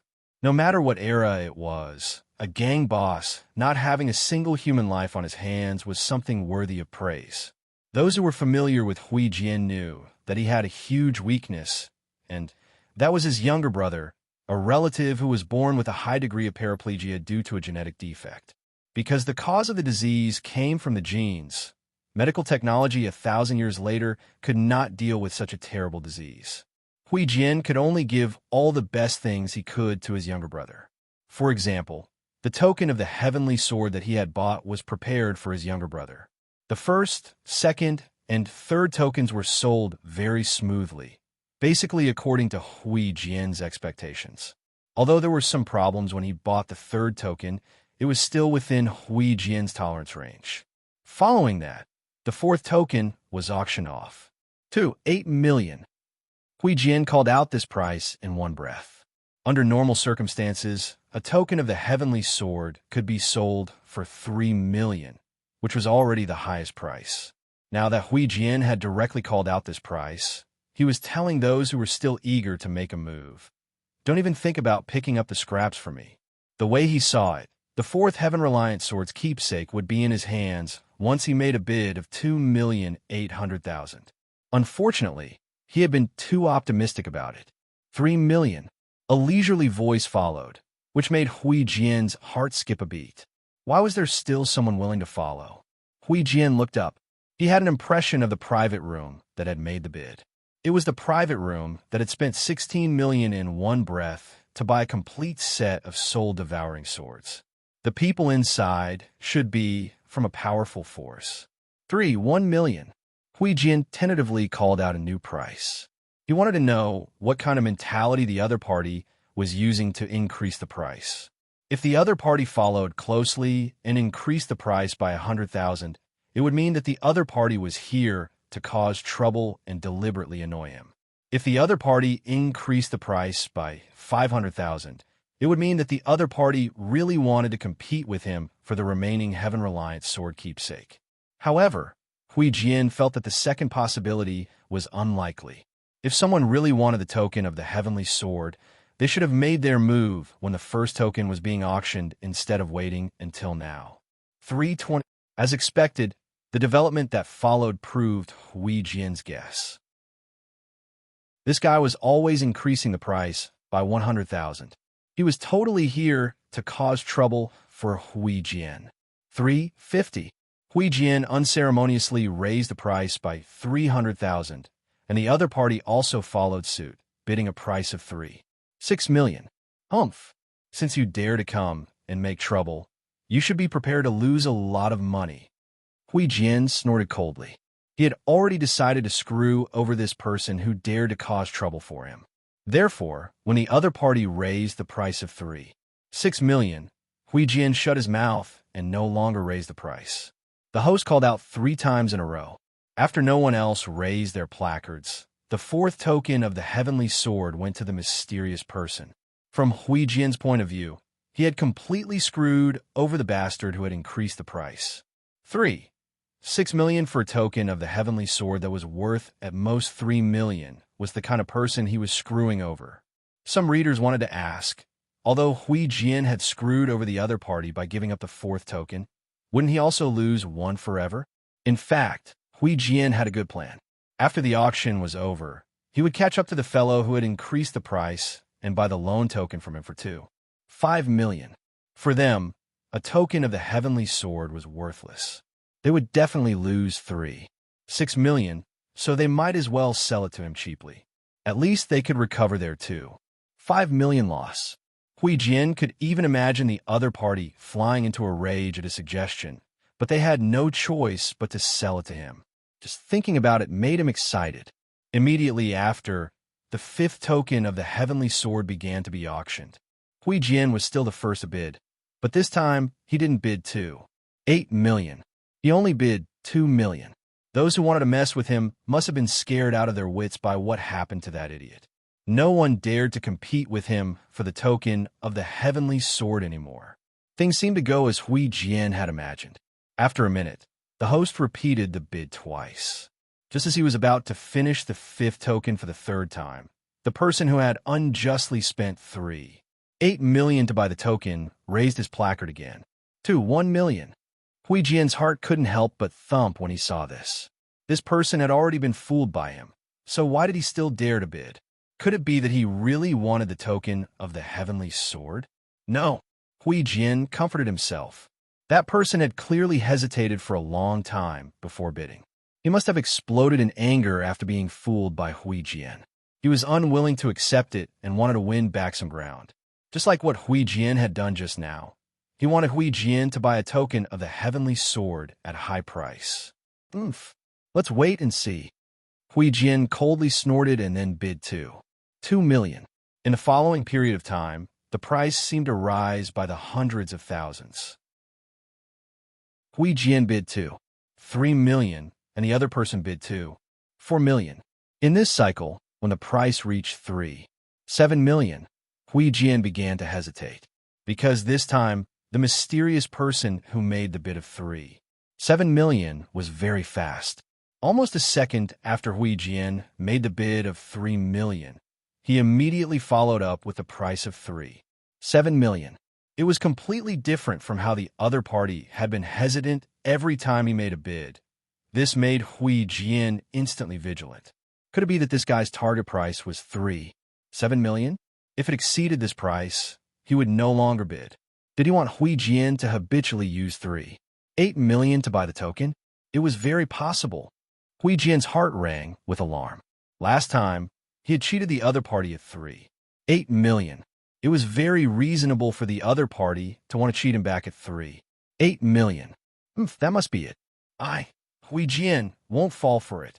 Huijian sneered and once again gave up on bidding. At most, he would use 4 million to buy the token back later.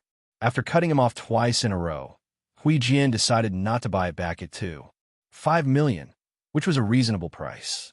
At most, he would give the other party 2 million.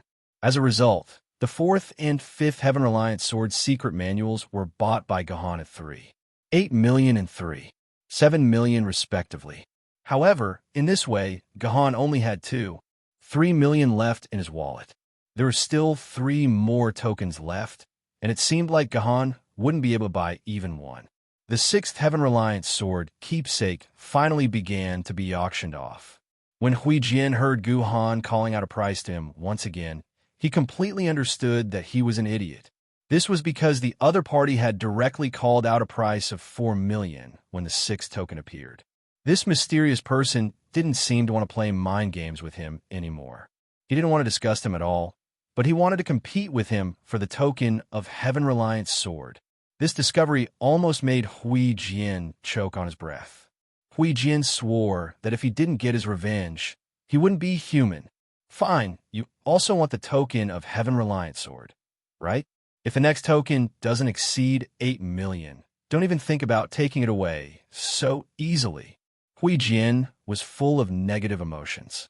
Driven by these emotions, Hui Jian had already lost his rationality. He strongly wanted revenge, so he followed closely behind Gahan and called out a price of 5 million. 6 million. Gahan followed calmly, as if he didn't care about money at all. 7 million. The veins on Hui Jian's forehead popped. 10 million. Hui Jian could clearly hear Gahan's disdainful snort from the other end of the microphone. This snort seemed to be the most vicious mockery in the world. He was mocking Hui Jian for daring to think he was smart and play mind games with him. He was mocking Hui Jian for daring to compete with him in terms of money. This snort made Hui Jian completely explode. 15 million. Hui Jian crazily shouted this number. He jumped out of his private room. In front of everyone, he raised his head, pointed at Gahan's private room, and shouted like a madman, "Come on, follow. Follow again if you have the guts." Gahan, who was in that private room, seemed to be frightened by Hui Jian's imposing manner. After a while, he didn't say a word. Not only did no one in that private room speak, even the rest of the onlookers were so shocked that they couldn't speak. Everyone in the auction house was shocked by this scene. They had never seen such an explosive scene and story, as well as such a twist of intrigue in their lives. Even the auctioneer in charge of the auction couldn't say a word. He even forgot to drop the hammer every 20 seconds. Finally, after 2 minutes, he heard Gahan's voice again. "Host, drop the hammer. This token of the heavenly sword belongs to the gentleman who bid 15 million. Oh. Only then did the host hurriedly drop the hammer. "Congratulations, sir. 15 million sold. The 6th token of the heavenly sword belongs to you, sir." Clang. Hui Jian's legs went soft, and he fell to the ground. Only then did he realize that he had actually spent 15 million to buy a token of the heavenly sword. He had been tricked by the other party again. At this moment, Hui Jian felt that the whole world had abandoned him. This was a sad story. Chapter 168. Gahan, who had ruthlessly tricked Hui Jian, had shocked everyone present. For the last 2 tokens, Gahan had called out a price of 1 million, but no one dared to go against Gahan. Even Hui Jian didn't dare, because the 15 million was all he had. The money he had left wasn't even 600,000, so what was their bid for? Thus, Gahan used the last 2, 3 million, to inconceivably buy the remaining 2 tokens. This way, Gahan had collected 9 tokens for the heavenly sword and was only 1 step away from the heavenly sword. "I'll return the 10 million to you." After putting away the last 2 tokens for the heavenly sword, Gahan's personal terminal tapped Chang Ruo Kingdom's wrist and returned the 10 million to her. In an auction, one couldn't just randomly announce a price. You had to have a lot of money in your personal terminal to be able to announce a price within the specified amount. Thus, Gahan borrowed 10 million from Chang Ruo Kingdom at the last minute. After the auction ended, he returned all of it to Chang Ruo. In total, the money stayed in Gahan's account for less than 10 minutes. "Mr. Military Governor, you're still missing 1 token, right?" Chang Ruo took back the loan and stared at Gahan curiously. Chang Ruo is very curious. How does Mr. Military Governor plan to obtain the remaining token? Don't be anxious. Gahan smiled. "The remaining token will find its way to you on its own. Isn't the main event coming up next for your great windmill auction house? I really don't know where you guys got your hands on the sect opening decree. You guys are really something." That's right. The finale item of the great windmill auction house this time was a decree on the establishment of a sect that was only produced 3 times a year. It was also the super reward that Mingyu and Guhan received from the Jinyuan Garrison Crusade mission. Back then, Mingyu had earned a lot from that mission. In order not to let you say that the author has a low word count, the author will not describe in detail the final auction, which will be so intense that the air is about to explode. To put it simply, the opening decree was priced at 630 million before it was finally bought by a force that even Gahan did not know about. Gohan could still vividly remember that the boss of that organization had shouted out 630 million through gritted teeth. He reckoned that the boss must have thrown in all his money. After bidding farewell to Mingyue and Yao Guang, Gohan was about to leave the great windmill auction house. Originally, Mingyue had invited Gohan to leave with her. Yao Guang had also said that he had some matters regarding the instance dungeon that he wanted to discuss with Gohan. However, Gohan had flatly refused. It was not that he did not want to be with Mingyu and the others, but he was afraid that if Yao Guang's identity was exposed, the heavenly sword token that was delivered to him would be lost. In the end, Mingyu did not follow them back then, and the true everlasting nation followed behind Gohan. In her words, she wanted to see how the remaining keepsake of the heavenly sword would be delivered to her doorstep. It did not take long before she saw it. When Gohan left the auction house and walked a few dozen meters into a small alley, a group of people surrounded him from the front and back, blocking Gohan's way back. These people blocking Gohan's way were naturally not strangers. They were Hui Jian and his group of brothers who had been ruthlessly tricked by Gohan. Is this interesting? Gohan looked at the dozens of people blocking his way and smiled at Hui Jian. It's not like you can attack me. Why did you send so many people to surround me? Sora Maiden Online did not have a PK mode. Thus, Hui Jian's brothers only looked impressive, but they were actually useless. I want to talk to you. Hui Jian looked as if his mother had died. Sell me the keepsake of your heavenly sword. You only have 4 of them, so they're useless in your hands. Why don't you sell them to me? I'll pay 5 million each. Hui Jian's heart was bleeding when he said that. They both had 4 of them, but he had spent nearly 40 million to buy them. As for Gohan, he had only spent 10 million. No matter how he looked at it, Hui Jian's heart was bleeding profusely. I refuse. Gohan smiled happily. However, seeing how troubled you are, why don't we change the way we trade? What way? Hui Jian asked subconsciously. I'll buy the fragments of the heavenly sword in your hands. How about that? Gohan's words made Hui Jian's heart light up. Selling his heavenly sword token to this kid and recouping the 40 million he had lost was not a bad choice. All right, I'll sell it to you for the same amount of money. I won't charge you a single cent more.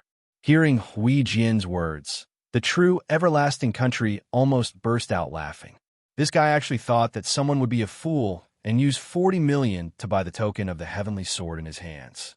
Logically speaking, Gohan only had less than 1 million left. So where would he find another 40 million?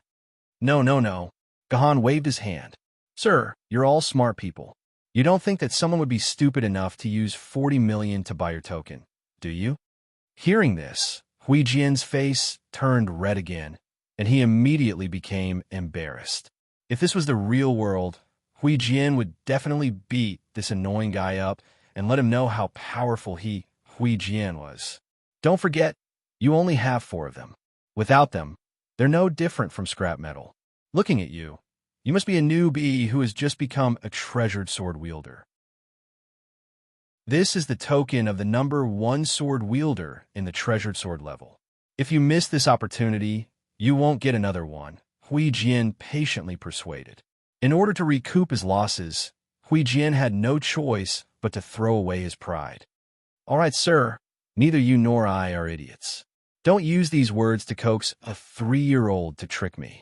You're right, I do need these 4 heavenly sword tokens, but I don't have a single cent on me right now. Don't expect me to fork out 40 million to buy them for you, Gohan said coldly. Tui, Hui Jian spat. What do you want? It's simple. You and I will fight. Gohan patted the poor sword in his hand. Let's use the 4 tokens of our heaven-reliant swords as stakes. Let's go to the arena and fight. Whoever wins will get all 8 tokens. Do you dare to take up the challenge? Fight. Hui Jian hesitated for a moment. Hui Jian was a famous sword wielder in the game, and he was also a famous expert on the virtual list of famous swords. Usually, Hui Jian was the one who found others to spar with. However, when faced with Gohan, a contestant who took the initiative to challenge him, Hui Jian inexplicably felt a little guilty. What, are you afraid? Gohan smiled and showed his name. The 2 large words, military governor, and the glittering title of King Yuzgo Jian Dungeons No. 1. Today is my 10th day in the game. Do you think it's possible for me to become a famed sword wielder in 10 days? What's more, I don't even have my own sword maiden, so I can only use this ancient sword maiden. Seeing military governor's name, Hui Jian came to a realization. No wonder this scar-faced person looked familiar. He was the internet celebrity military governor. It was no wonder that he lost to a genius strategy master like him. It was no wonder that he wanted the Heaven-Reliant sword's keepsake. For a genius like him, only the Heaven-Reliant sword was worthy of him. Hui Jian first found a way out of the situation. Immediately, the gloominess in his heart dissipated. Then, he realized that the truth was as Gahan had said. As a famed sword wielder, there was no reason for him to be afraid of an ancient sword wielder's challenge. Even if he was a genius, the gap between two levels was not something that could be overcome by the word genius. If he did not even dare to accept an ancient sword wielder's challenge, then he would have no face to continue living in this game. It seemed that this military governor had become an internet celebrity recently, and he had become arrogant. He actually thought that he could defeat a famed sword wielder as an ancient sword wielder. If he lost his head, then don't blame me for bullying the weak. All right, I agree. Let's see who's the real deal in the arena. I also want to see what kind of ability the renowned Sir Admiral has under his hands. Please, please. The Yuzhong Arena was the only place in Yuzhong City where swordsmen could fight freely. It was a place for friends who wanted to learn from each other, or for swordsmen who wanted to settle their grudges. It was a fair place to fight. In the arena, there were a total of 18 arenas. Each arena could withstand a battle between a mortal sword tier and below. When Gahan arrived, one of the arenas was empty. Gahan and Hui Jian each paid 20 renminbi to use the arena and 50 renminbi to sign a contract. The contract fee was the best way to resolve a conflict between two swordsmen. For example, Guhan and Hui Jian had handed over their respective tokens of Heaven-Reliant sword to the system. Then, with the system's notarization, they signed a contract stipulating that the victor would be able to obtain all of the tokens of Heaven-Reliant sword. Because the tokens were in the hands of the system, there was no need to worry about reneging on the contract. If the two sides didn't bet anything, but instead agreed that the loser should call the winner daddy, then the contract could also be signed. If the loser refused to honor the contract, then the system would control the loser's body and force him to kneel before the winner, forcing him to call the winner daddy. There would also be a high-definition recording, which would be played in a loop throughout the arena. Basically, no one dared to violate the contract with the system, because the punishment for violating the contract was too cruel. In short, Gahan and Hui Jian signed their names on the contract, and then they each jumped into the arena. They both thought that victory was in their hands. Chapter 169. I am an ancient sword-level sword wielder, military governor. The sword wielder is an ancient sword-level sword wielder, Qing Bin sword. After the battle with Monarch, our grudges will be settled. With our lives, we will bring glory to the human race. We will not disappoint the future generations.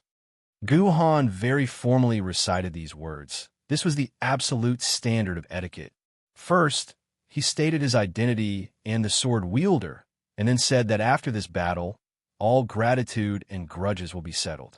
After that, he will fight for the future of mankind and not disappoint future generations. I am a famous sword-level sword wielder, Hui Jian.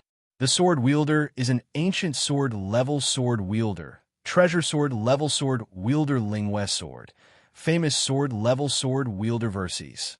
After the battle with you, all gratitude and grudges will be settled. Our lives will shine for the prosperity of mankind, and we will not disappoint future generations. Hui Jian also said the same thing. Just by listening to these two people's opening remarks, the audience felt that Hui Jian would definitely win. 3 sword ladies against 1 sword lady. No matter how they thought about it, there was no reason for them to lose. System notification. Both sides, military governor, Hui Jian, please prepare for battle. The battle will begin in 5 seconds. 5, 4, 3, 2, 1, begin. As soon as the electronic voice fell, Hui Jian took out a slender and curved small tachi, Yujin sword. The tachi originated from the Tang dynasty of Huaxia in the Middle Ages. It was the famous Tang Dao, also known as the Hung Dao. Later, the Hung Dao was introduced to Fusang and was respected by the nobles of Fusang. It became a weapon that only the gods could use. Gradually, it evolved into the tachi of Fusang, or simply called the Fusang Dao. Reading this, the readers might be confused. Since it was called Tang Dao, Hung Dao, tachi, then it should be a Dao. How could it be called a sword? Wasn't this too unscientific? That was because in the traditional cultural system of Fusang, it was not like Huaxia, where the Dao and the sword were clearly separated. Even in the Middle Ages in Fusang, the terms Dao and sword did not exist. All the famous weapons only had names, without suffixes. For example, Oda Nobunaga's Masamune, Tokugawa Ieyasu's Muramasa, Toyotomi Hideyoshi's Murasame, Okita Asoji's Kikukamanji, Sasaki Kojiro's Bison Longbow. These were all katanas, but which one of them had the word Dao behind it? Therefore, when Fusang's famous weapons were active, there was no distinction between sabers and swords. It was precisely because of such an opportunity that after the apocalypse, the famous katanas of Fusang all awakened and became sword mothers. As a result, the katana, which was a series of weapons with the name of saber, was miraculously classified as a sword and was nicknamed the reverse katana by later generations. Use the night as a sacrifice to your fangs. Appear, Princess Yejin of the Night. Gahan's recent friends were all relatively normal people. They couldn't say those shameful Chinibyu words. Who would have thought that Hui Jian, the big boss of the underworld, would be so fluent in the speech of a Chinibyu? After Yejin Kin was liberated, he became a girl wearing a modified Fuso samurai suit sewn with black chiffon. All Fuso's sword mothers had inherited Fuso's libertine and open style of dressing. In general, they dressed as sexily as possible, revealing as much flesh as possible. Large areas of her snow-white skin and beautiful flesh were exposed, and her straight legs were wrapped in thin black stockings. She looked like a seductive black rose. Mr. Military Governor, you are an ancient sword wielder. I, Hui Jian, will not bully you. Let Yejin send you on your way. Hui Jian's words were loud and clear. It sounded as if he really wasn't bullying Gahan, but in reality, Hui Jian's sword attributes were in the tens of thousands. Even though they were both ancient sword wielder sword mothers, Yejin's attributes were more than 10 times higher than Gahan's. Come, let's do it. Guhan drew out the impoverished sword, brandished it, and laughed. Why don't you liberate your sword mother? Do you look down on me that much? Hui Jian saw that Gahan didn't liberate Qingpin and thought that he was looking down on him. I am a sword master. Gahan pointed his sword at Hui Jian's head. I am the strongest. Oof. Hui Jian snorted. Yejin's legs kicked the ground, and he leaped into the air. Under the hot sunlight, Yejin's figure disappeared without a trace. Most of Fusang's sword maidens were murderous sword maidens, and Yejin was no exception. To murderous sword maidens, invisibility was their talent. They were used to hiding in the dark and launching fatal attacks at their enemies' vitals. For example, Yejin. Yejin's passive skill was as follows. Light scatters the night. When Yejin appears under the sunlight, he will be dispelled by the sunlight and gain invisibility for 12 seconds. After attacking, he will be forced out of invisibility. After exiting invisibility, there will be a cooldown of 5 seconds before he can enter invisibility again. After entering invisibility, Yejin moved quickly, and soon, she was behind Gahan. From Yejin's point of view, Guhan's back was completely defenseless, and she could slash as many times as she wanted. However, Yejin was more interested in Gahan's neck. Yejin's sword quietly approached Gahan's neck. In the next second, her sword would cut Gahan's neck like lightning and cause a fatal injury to Gahan. I see you. Just as Yejin was about to make her move, she suddenly heard her prey say such a sentence. It was as if his prey wasn't his prey, but the hunter who hunted him. Baka! Yejin slashed with all her might. But the scene of the shield surging around her didn't happen. Yejin's slash hit empty air. The solid frost in front of her had disappeared without her knowing. Where is he? Here. The hair on Yejin's back stood up, and she instinctively retreated. But as soon as she took a step back, she felt as if she had bumped into a solid chest. Yejin threw himself into Guhan's arms. Yejin sent himself into Guhan's arms so easily. An assassin in an embrace was the most dangerous and vulnerable assassin, and for Guhan, it was the latter. Qing Pin's sword turned into a dazzling light, and it seemed as if countless swords were slashing at Yejin's body. What was more terrifying was that Guhan's sword almost hit Yejin's vitals, and every hit was a dazzling red damage. Yejin's shield was shaken by Qing Pin's slashes, and in an instant, it was reduced by more than 50%. Yejin wanted to break free from Guhan's embrace, so she no longer defended against Guhan's attacks. Instead, she raised her sword and stabbed at Guhan's neck. Yejin's plan was to exchange blood for blood. Her shield's energy was much more than Guhan's, so no matter how much blood she exchanged, Yejin would not be at a disadvantage. Yejin's plan was correct, but unfortunately, she did not have the chance to do so. After a storm of attacks, Yejin was thrown into the sky by Guhan. Then, Guhan also jumped high, and he jumped even higher than Yejin. What's going on? Before Yejin could react, she saw Guhan flashing in front of her like a monstrous eagle. At this time, Yejin was still in the sky. Sorry. When Guhan said these 3 words, he, who had jumped higher than Yejin, suddenly lost the ability to rise, and his body began to fall rapidly. Below Guhan, Yejin was still in a state of ascension. Oh no! Yejin's pupils contracted. She had already understood Guhan's plan. Guhan wanted to use the gravitational force to give her a fatal blow. In a panic, Yejin wanted to escape from Guhan's shadow, but she was in the sky, and there was no place for her to borrow strength. She could only watch as Guhan crashed into her, and the two of them fell heavily to the ground, creating a cloud of dust. Yejin! Hui Jian, who was watching from the side, hurriedly called for his sword lady through the sword mark. But the battlefield was completely covered in dust, and Hui Jian could not see the situation at all. Hui Jian, change to Fan Zexus's sister. Hui Jian, hurry up and change to Fan Zexus's sister. Finally, Yejin's voice reached Hui Jian's ears, and he immediately asked Hui Jian to use his famed sword lady to fight. But Hui Jian hesitated. It was too embarrassing to use a famed sword lady to defeat an ancient sword wielder. Moreover, he had used the sword lady's interface. He looked at Yejin's shield, which clearly had 30% of its energy left. Yejin should still be able to fight. Change to her. That sword master's target is actually you, Hui Jian. Hui Jian was dumbfounded by Yejin's words. He then realized that the best way for Guhan to win the battle was not to defeat all of his sword ladies, but to defeat his own. There were 2 ways to win a battle. The first was to defeat all of the opponent's sword ladies, break their personal shields, and reduce their durability to 5%. This kind of victory was known as the King's Way victory, which meant that the opponent's strength was completely above the opponent's, and it was a King's Way victory by defeating all of the opponent's sword ladies.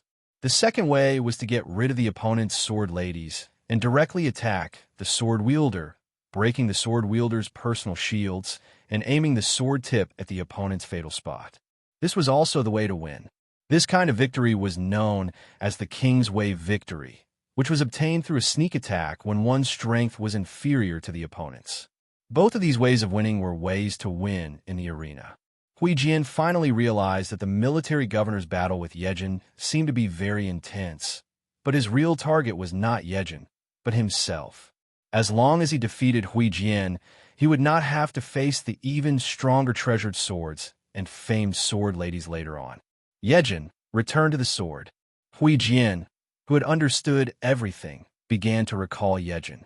The sword in the dust had already turned into a stream of light and returned to Hui Jian's hand, which he then sheathed back into his scabbard. Luckily, there's still time. The ancient barbarian giant, the god of power Fanzisi, responds to Master's call. Hui Jian pulled out a large sword from his back, preparing to replace the famed sword Lady Fanzisi in the battle. He did not forget to say his Chinibyu speech, but a silver-white sword was already pressed against Hui Jian's throat. You lost.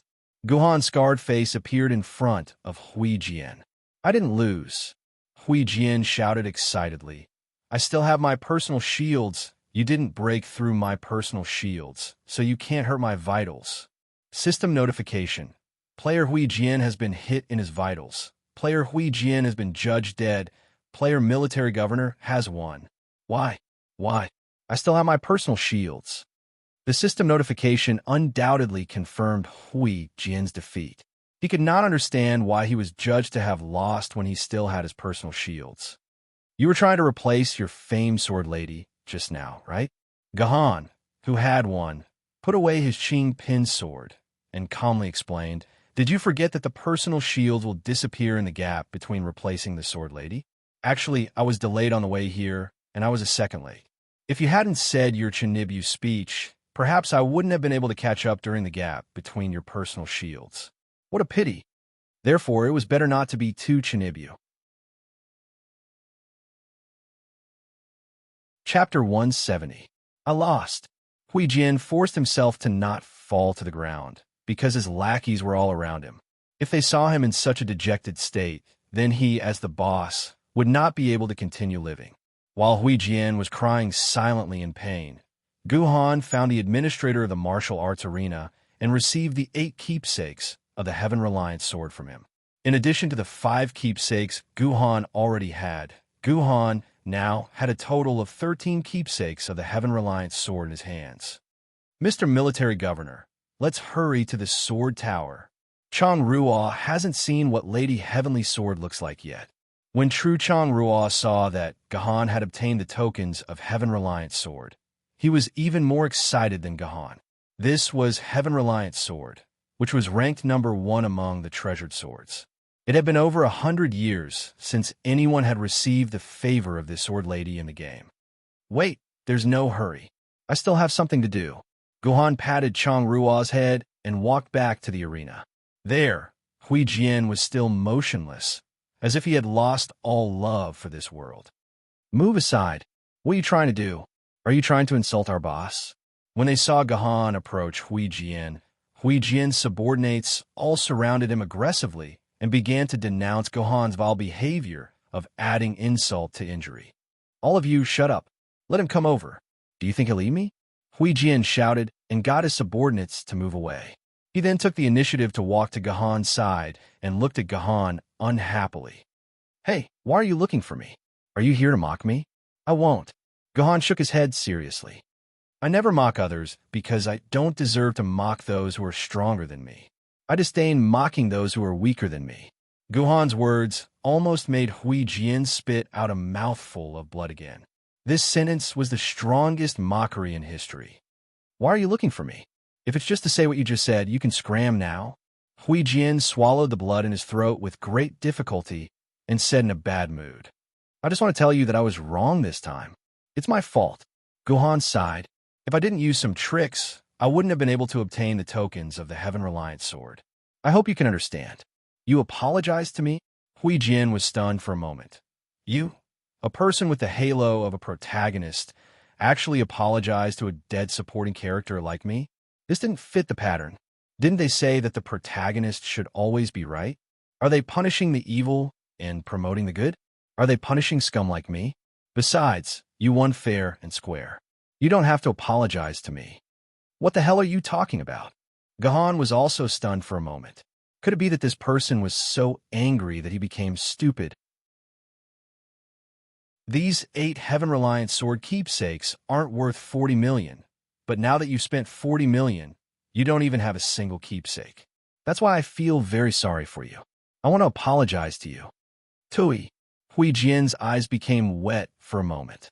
He then spat at Gahan's feet. That's right. He purposely spat at Gahan's feet so that it wouldn't touch Gahan's body. Grandpa doesn't want your fake apology. If you really feel sorry for Grandpa, then return your 8 tokens of the Heaven-Reliant sword to me. Otherwise, scram as far as you can. I can't return these 8 tokens to you. Gahan's face was calm. But I owe you a favor. In the future, I can help you with a favor that is within 40 million. This is my promise. If you have any trouble, I can help you settle it once. After saying this, Gahan swaggered off without looking back, leaving Hui Jian and the others dumbfounded. Boss, are we really just going to let it go like this? A few of his subordinates gathered around Hui Jian. One of them with shifty eyes suggested, Boss, do you want me to go to the real world and look for this person's identity? With these few scars on his face, it should be very easy to find him. When the time comes, we'll get back at him in the real world. No need. Hui Jian waved his hand. This round, Hui Jian, have completely lost. How would I have the face to find trouble with him in the real world? Moreover, who knows if he also has scars on his face in the real world? Maybe he's a handsome man in the real world. Or maybe he's a sword wielder. He's a guy who was born with the aura of a protagonist. Any villain who goes to find trouble with him will have a good ending. I'll admit this loss. Didn't he boast that he owes us a favor? When the time comes, he'll return the favor. Mr. Military Governor, why do you want to take the initiative to owe that guy a favor? On the way out, Chang Ruogwa asked in confusion. You don't have to care about owing favors. My dad said that in this world, money is easy to return, things are also easy to return, but favors are the hardest to return. It's best not to owe anyone favors for the rest of your life. Who knows what will happen in the future? Gahan said meaningfully. There was once a great hero who said, if you want to do great things, you have to make fewer enemies and more friends. After all, that person just now lost 40 million because of me. This debt is too big. If I don't appease him, he'll definitely be my enemy in the future. When I'm at my peak, maybe I don't need to care about him. But when I'm like a tiger in the plains, one word from him might be able to determine my life and death. There's no need for me to become his enemy. If possible, I hope that we can be friends. After listening to Gahan's words, Chang Ruo's face was immediately filled with admiration, and her heart was filled with joy. Mr. Military Governor is indeed a great hero. You cheated someone of 40 million, but you still want to be friends with him. This is indeed a realm that I, Chang Ruo, will have to look up to for the rest of my life. The real Chang Ruo followed Gahan with admiration in her heart. Gahan didn't care that he had a tail, and the two of them arrived at the entrance of the Sword Tower in Yuzhong City. The Sword Tower in the game was many times larger than the Sword Tower in reality. This was because the Sword Tower in reality was divided into 8 parts, each of which had a portion of the Sword Ladies. However, the Sword Tower in Yuzhong City in the game had all the Sword Ladies that humans had ever owned. After all, this was just the game's data. After entering the Sword Tower, they discovered that the Sword Tower in the game was very different from the Sword Tower in reality. The Sword Tower in reality was similar to a museum, and all the Sword Ladies were placed in cabinets. On the other hand, the Sword Tower in the game was like a large hotel. After entering the main hall, it was like entering the lobby of a hotel. There were dozens of receptionists lined up in a row to receive inquiries from the players. Gahan found an empty counter and walked up. Hello, sir. May I know what service you require? The NPC attendant at the counter asked with a smile. I'm looking for a sword lady to synchronize with me. Gahan replied. Just to confirm, do you want to synchronize with a natural sword lady? If you only want to synchronize with the artificial sword lady, you can head to Toad Street and buy an artificial sword lady there to synchronize with you. If you want to synchronize with the natural sword lady, please show me the token you have collected, the attendant said in a formal manner. Here. Gahan took out 10 heavenly sword tokens and placed them in front of the counter. The attendant took the tokens, and a glint flashed in her eyes. After scanning the tokens, she smiled and said, Congratulations! Congratulations! You have successfully gathered the 10 secret manuals required by the innate sword maiden for the heavenly sword. You can now synchronize your experiments with the heavenly sword. Please note that after the synchronization is successful, the 10 tokens will disappear. If the synchronization fails, you will lose one of the tokens, and you will never be able to synchronize with the heavenly sword again. Are you sure you want to synchronize with the heavenly sword? I'm sure. Understood. Please keep your tokens well. The attendant returned the tokens to Gahan.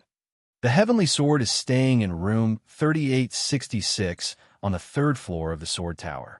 You can take the number 9 elevator to the third floor.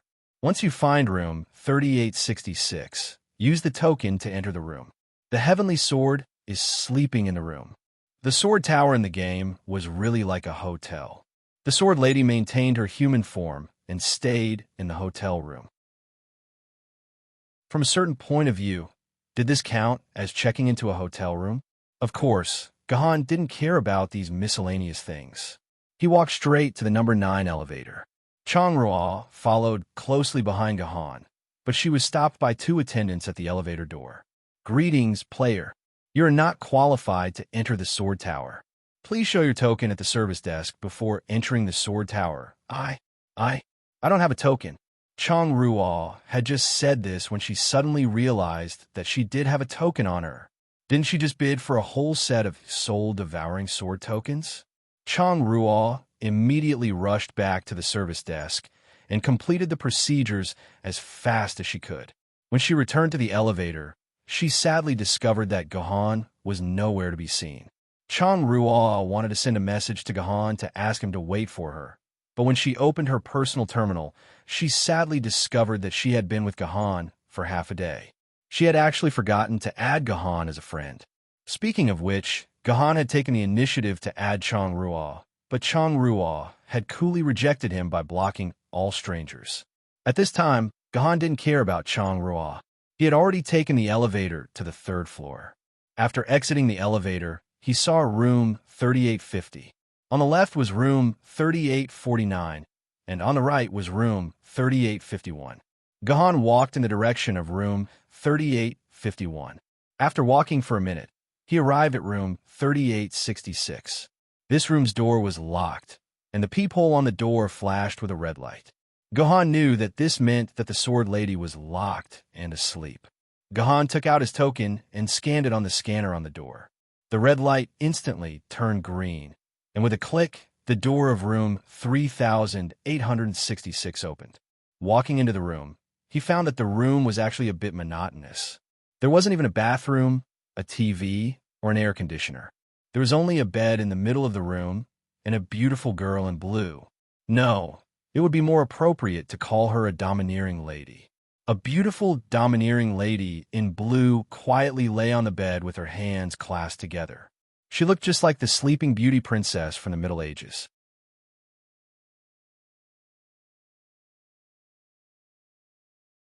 Chapter 171. Although Etion was lying quietly on the bed, Gahan wasn't allowed to touch her because there was a barrier protecting her. The barrier would only disappear when Etion slowly woke up.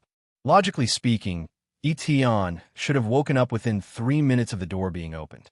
However, Gahan waited in the room for close to 20 minutes, and Etion didn't seem to have any intention of waking up. Was there a problem? Gahan was a little anxious.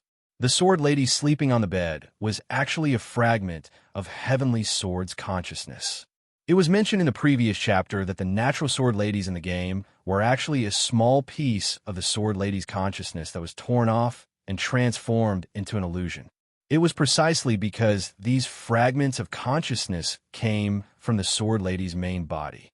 Therefore, after obtaining the recognition of the fragments of consciousness and successfully synchronizing with the main body, the success rate of synchronizing with the main body in reality would be many times higher. Without a master, these fragments couldn't stay awake for a long time. Otherwise, they would gradually dissipate. Therefore, they could only maintain a deep sleep in the form of a sword lady and wait for their sword wielder to arrive. Previously, King Yuzgo Jian's consciousness fragment should have been lying in one of the rooms in the sword pavilion, waiting for the sword wielder to wake up. In the end, Gohan used another method to snatch it, and the system forcefully stuffed it into Gohan's sword. It was quite pitiful, right? Ever since King Yu entered the sword pavilion, King Yu hadn't spoken to him at all. King Yu, are you there? Gohan called through the sword mark. What? Don't you have a new sword lady? Why are you still looking for me? Yesterday's daylily. King Yu's reply was filled with jealousy. There's a problem. Can you come take a look for me? Guhan felt that there was probably no one who understood better than the Sword Lady what was wrong with Etion. No, King Yu rejected decisively. Why would I come and ruin your good time when you're so lovey-dovey with other sword ladies? Hearing King Yu's reply, Gohan was stunned and asked dumbfoundedly, King Yu, are you jealous? Who's jealous? You're the jealous one. No, I'm not jealous. Gohan's words caused King Yu to explode. All sorts of strange and incoherent replies came out. It seemed like she was really jealous. If you're not jealous, then come out. Gohan pulled out the King Yu sword. Come out. If you're not jealous, then come out. You despicable person, I'm coming out now. Just you wait. Thus, King Yu was foolishly tricked out by Guhan just like that, proving that he wasn't jealous. Other than being at Sundara, it seemed like King Yu's comical nature was also quite high. The King of Yu and Guhan continued to argue for a while, but in the end, he couldn't resist Guhan's flowery words and was tricked to the front of Heavenly Sword's bed. With just a glance, the corners of his mouth immediately curled up. Oh, isn't this Heavenly Heroine? I was wondering which sword lady a despicable person like you got. But it turns out you're having an affair with this heroine. All right, let me ask you, have you heard of this phrase? What phrase? You'll never wake up a person pretending to be asleep, especially a woman pretending to be asleep. It was rare for King Yu to say such a famous phrase. You're saying that Etion is pretending to be asleep. How is that possible? She's not even breathing. Gohan carefully looked at Etion's face, but there was no movement at all. Furthermore, she didn't breathe. Even a sleeping person breathed. Unless it was a fragment of a sword lady's consciousness that was in a deep sleep, she wouldn't need to breathe. I don't know about other sword ladies, but I know about Heavenly Heroine very well. Despicable person, do you have wine in your dimensional pocket? White wine, yellow wine, red wine, rice wine, anything is fine. Logically speaking, Gohan was someone who had never drunk alcohol. How could he possibly have wine on him? However, Gohan recalled that he did have a substitute for wine. No, it should be the high-purity pulp of wine, medical alcohol. Alcohol was quite useful in many instance dungeons. Thus, Gohan had deliberately brought a bottle of medical alcohol with him in case of emergencies. Is this okay? Gohan pulled out the bottle of medical alcohol and handed it to King Yu. Seeing that, King Yu's eyes lit up and he smiled. Yes, there's nothing more suitable than this. This time, our heavenly heroine is going to feel good. King Yu excitedly picked up the bottle of medical alcohol and opened it. He didn't do anything else. He just squatted down beside Etion's bed and blew a breath into her nose, sending the aroma of the medical alcohol into her nostrils. I can't keep pretending anymore. To think that there would be someone here who understands this heroine so well. I can't take it anymore. Heavenly Sword, who had not been breathing earlier, leapt up from the bed like a carp leaping over the dragon gate. This action that even Gohan found unimaginable allowed her to snatch the bottle of medical alcohol from King Yu's hands. Good wine. Etion took a deep breath, closed her eyes, and opened her mouth. The entire bottle of medical alcohol was then poured into her mouth. Heavens, this was an entire bottle of medical alcohol with a purity of 95%. If an ordinary person were to drink a mouthful of medical alcohol, their esophagus would feel as though it was being burned. If they were to drink a few mouthfuls of medical alcohol, their entire stomach would be burned to the point of developing gastric ulcers or perforation, leading to massive internal bleeding. If they were not rescued in time, they would basically die. However, Etion actually drank the entire bottle of medical alcohol. After drinking it, she let out a satisfied burp and complained in a somewhat displeased manner. Burp, it's still not as tasty as my Dukong wine. Etion's burp caused the entire room to be filled with the smell of alcohol. This showed just how high the concentration of alcohol was. However, Etion actually complained that it wasn't as tasty as Dukong wine. Just who is this Dukong wine? Forget it. I haven't drunk alcohol for over 100 years. I've finally satisfied my craving. Heavenly Sword stretched and walked to King Yu's side. She was full of smiles as she asked, Sword friend, do you know me? From Etion's point of view, since this sword lady knew how to use alcohol to trick her out of her fake sleep state, she probably knew her background very well and knew her. You don't know me? King Yu was curious. His expression became somewhat unsightly. Etion, you actually don't know this king? How could you not know me? How preposterous. Is it strange that I don't know you? Etion yawned. Even if we had an ill-fated relationship in the past, I'm just a fragment of consciousness right now. I'm sorry. The main body didn't leave me any memories of you. I'm sorry. King Yu was immediately at a loss for words. Etion was right. She was just a fragment of consciousness. It was normal for her to not have her own memories. On the contrary, it was very abnormal for him to suddenly remember so many things. Hello, Lady Etion. Gohan walked to Etion's side and stretched out a hand, wanting to shake her hand. You're the swordsman who came to coordinate with me? Etion turned around and completely ignored Gohan's hand. She only glanced at Gohan's face before covering her mouth in disgust.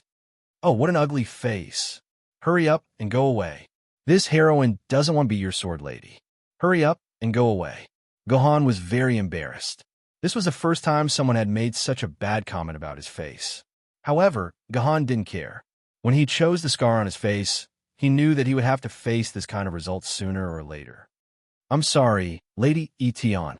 Since I'm able to come here, it means that I have 10 of your secret manuals. You have no reason to refuse me unless I'm unable to synchronize with you. Gulong said coldly.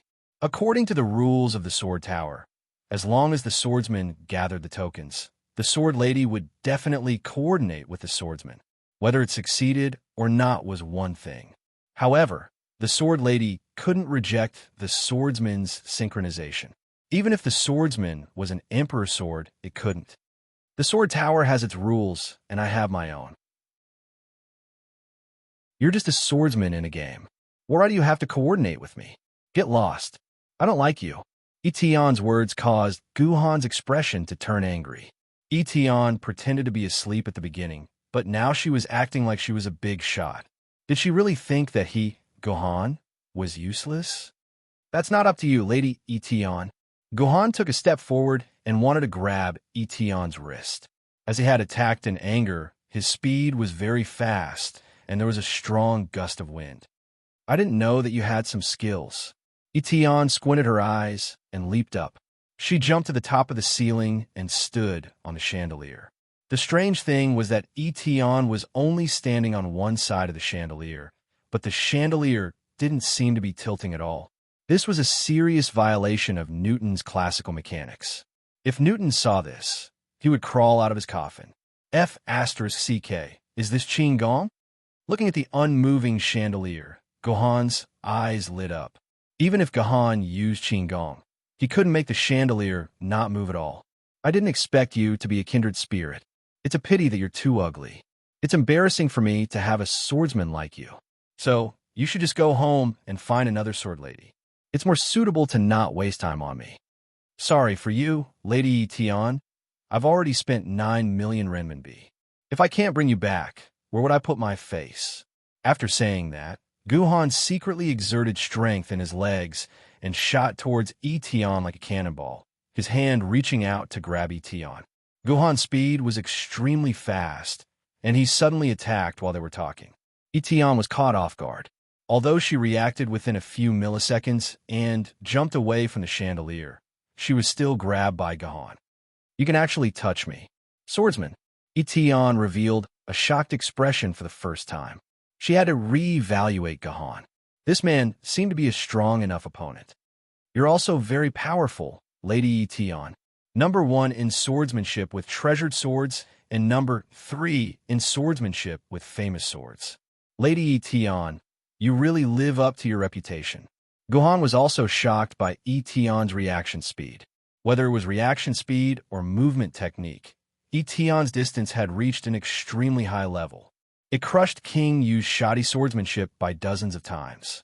Unfortunately, he didn't manage to touch the hilt of Etion. Otherwise, he could forcefully synchronize with Etion.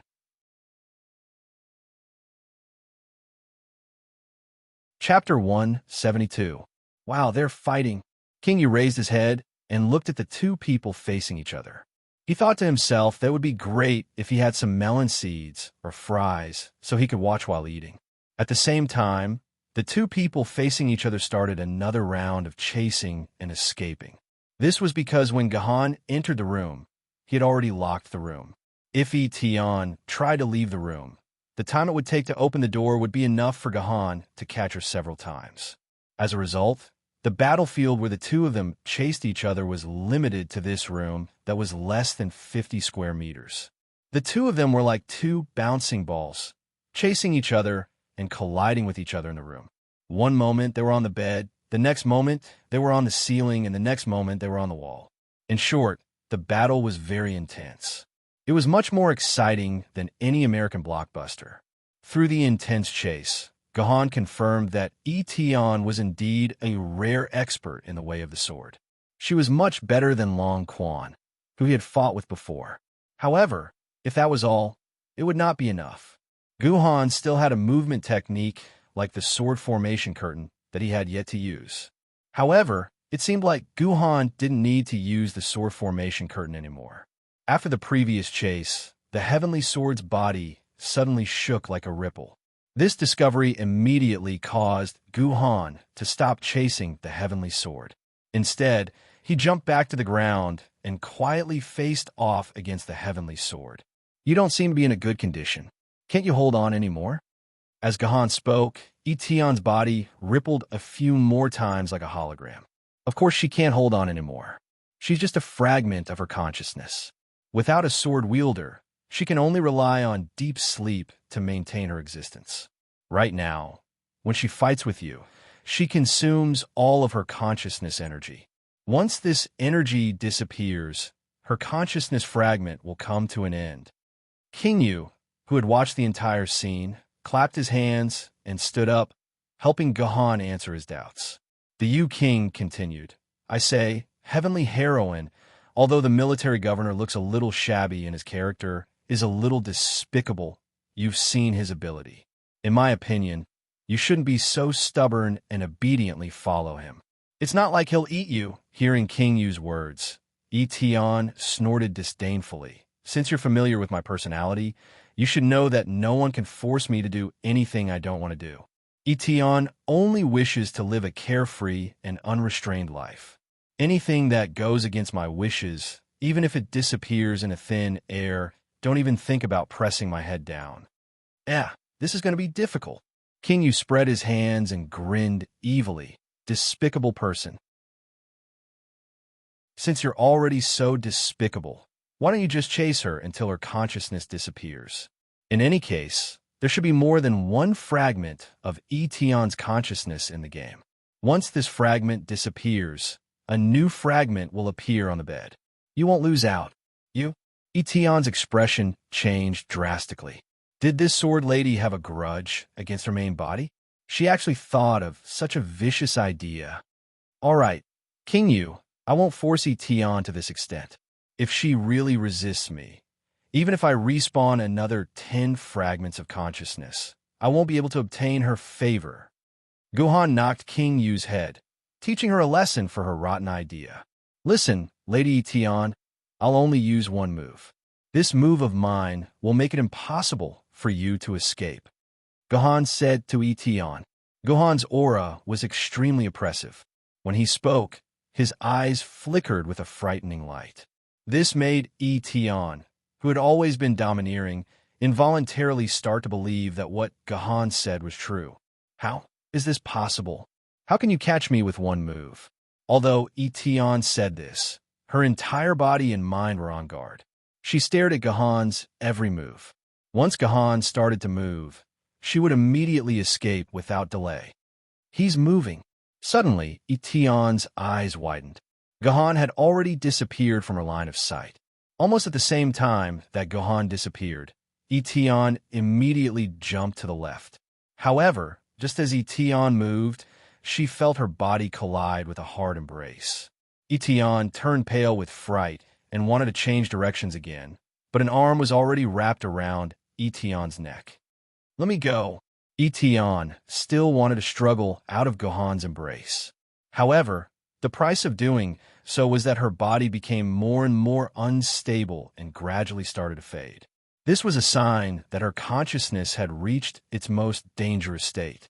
Etion could disappear at any time. Hey, despicable person, if you really want this heroine, hurry up and synchronize with her. Otherwise, she'll really disappear, King Yu said anxiously. It seemed that she didn't have a negative relationship with Etion. I know. Guhan's expression was solemn. First, he took out 10 secret manuals of the Heavenly Sword and slapped them onto the body of the Heavenly Sword. A scarlet light began to shine from the chest area of the Heavenly Sword. This scarlet light indicated that this was where the hilt of the Heavenly Sword was located. Moreover, the hilt of the sword was currently in an activated state. Guhan only needed to place his hand on it to grasp the hilt of the Heavenly Sword and begin to synchronize the experiment with her. The position of Heaven-Reliant Sword's hilt was extremely embarrassing. It was practically at the center of the big bun on the left side of Heaven-Reliant Sword. That was why if Guhan wanted to hold the hilt of Heaven-Reliant Sword, he would have to hold the left side of Heaven-Reliant Sword in his hand. For an innocent girl, this was definitely something that could not be accepted. Of course, Guhan didn't care about these things. He calmly grabbed Etion's left chest with one hand. Pervert, despicable person, King Yu muttered angrily when she saw this. However, her eyes were fixed on Guhan's hand. She didn't know why, but she started to imagine herself becoming Etion in Guhan's arms. Then, her entire body started to redden, heat up. So embarrassing. Etion seemed to have given up when she saw that she couldn't escape Guhan's grasp. She could only curse Guhan with all her might. You can't synchronize with me successfully. You can't succeed. Before he could finish a sentence, Guhan's hand grabbed onto Etion's left chest. In an instant, a bright light erupted and Etion's body stiffened. Then he turned into motes of starlight, and in the end, he turned into a silver-white sword that was held in Guhan's hand. You succeeded just like that? Once Guhan held onto the sword hilt, the Heavenly Sword would transform from its sword form to its sword form. This meant that the synchronization was successful. Next, the Heavenly Sword in its sword form would enter Guhan's body and begin the incubation process. TCH, I thought Etion and the stinky military governor were incompatible and uncoordinated. I didn't expect it to succeed in less than a second. How is this not suitable? It can't be more suitable, King Yu said sourly. Generally speaking, from the moment the wielder grasped the sword lady's hilt to the moment they began to synchronize, it would take about 10 seconds to trigger. The more compatible the two were, the shorter the trigger time. For someone like Solid Han, who was able to successfully trigger it in less than a second, it could already be described as a match made in heaven. In this world, there was no one more suitable than Solid Han to wield the Heavenly Sword. Therefore, this was fate, and it couldn't be resisted. By the time King Yu finished complaining, Guhan had already entered a petrified state. His lower abdomen also started to bulge. In a few minutes, a brand new Etion would be born in Guhan's stomach. Why did it sound so scary? This feeling is like there's a hot spring hidden in my stomach. Under the synchronization, Guhan had completely lost control of his body, but his soul was released from his brain. His eyes couldn't see the outside world, but he could clearly see the purple palace in his body. As if he was looking at his own child, Guhan looked at the nascent soul in his purple palace.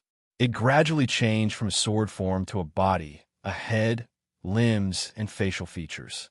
It gradually turned into the appearance of Etion. Its lips curled up in disdain, and there was even a gourd in its hair, as if it was looking down on its master. When Heaven-Reliant Sword's nascent soul was completely formed, an intense pain suddenly assaulted Guhan's brain from his abdomen. The pain instantly pulled Guhan's consciousness back to his brain. This was the prenatal pain before the birth of a nascent soul. Just like a mother, Guhan had to go through this entire process. Heavenly Sword. Material, mysterious iron origin. Natural, 3 kingdoms, 1 realm. Treasured sword sealed, grade. 9th grade, upgradable. Sword path. Martial path characteristics. Heroes and wine. When the heavenly sword is drunk, all attributes increase by 20%. Awakening, awakened form. Sword Maiden form, sword wielder. Military governor, deep sword mark. Not deep damage ratio. Sword Maiden form. Unknown/sword form. 0. 52 defense ratio. Sword Maiden form. Unknown/sword form. 0. 41 agility ratio. Sword Maiden form. Unknown/sword form. 0. 21 protective shield reset time. 40 seconds durability. 100% synchronization coordination sword element requirement. 1,000 synchronization coordination time. 5 minutes initial sword mark engraving. After the initial engraving of the sword mark, the sword wielder's sword element points will be increased by 1,500 points. Sword mark contract. When the sword wielder holds the sword, the effect of heroes and wine will be increased by 100%. Basic skill. Only Dukong. When the heavenly sword drinks a mouthful of Dukong wine, its attacks will have an additional drunken effect. The attack and movement speed of the enemy's hit will be reduced by 30%. At the same time, it will suffer 100 points of burning damage per second. Lasts for 5 seconds. Consumes a mouthful of Dukong wine and 500 points of sword energy. Cooldown of 15 seconds. Passive skill, green vine gourd. The heavenly sword has a green vine gourd on it. It can store 20 mouthfuls of Dukong wine, 10 mouthfuls of Luo Mandala wine, and 3 mouthfuls of green plum wine. When not in battle, it will brew a mouthful of Dukong wine every 3 minutes, a mouthful of Luo Mandala wine every 10 minutes, and a mouthful of green plum wine every 1 hour. Advanced skill, Luo Mandala wine. When a heavenly sword drinks a mouthful of Luo Mandala wine, it will enter an excited state and lose all sense of pain. It will also become immune to all stun, paralysis, dizziness, and other mind control skills. Lasts for 10 seconds. In addition, there's a chance to cause the enemy to enter a paralyzed state during battle. Lasts for 5 seconds. Consumes a mouthful of Luo Mandala wine and 1,000 points of sword energy. Ultimate skill, green plum wine. After drinking a mouthful, the user will enter a hero state. All attacks will ignore defense, and there is a chance to deal a hero attack, dealing 1,000% hero damage to the enemy. Lasts for 10 seconds. Cooldown of 30 seconds. Consumes a mouthful of green plum wine and 25% durability. Sword Mark Fetters. World Hero. When the Heavenly Sword and the Heavenly Sword appear on the same battlefield, the green plum wine effect will also be applied to the Heavenly Sword. Double Mengde Swords. When the Heavenly Sword and the Heavenly Sword are fighting together or belong to the same sword wielder, both sides' attributes will be increased by 20%. Shooting the sun from the sky. When the setting sun sword and the heavenly sword are fighting together or belong to the same sword wielder, all attributes of the heavenly sword will randomly increase by 50%, while the other will decrease by 30%. Recondite steel heavy sword. When the setting sun sword and the heavenly sword are fighting together or belong to the same sword wielder, the heavenly sword's attack will be increased by 200%, and the recondite steel heavy sword's defense will be increased by 200%. Chapter 173. TSK.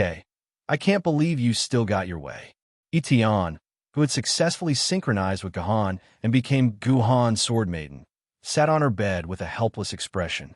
I didn't expect to be born from such a disgusting man's stomach. I really Ketahusky. Hero Itian, you can still kill your master now. Kill this despicable scum, and you'll be done with it. King Yu intimately moved to Itian's side and suggested. I can't beat him, Itian said unhurriedly as she casually plucked the small green and purple gourd on her head.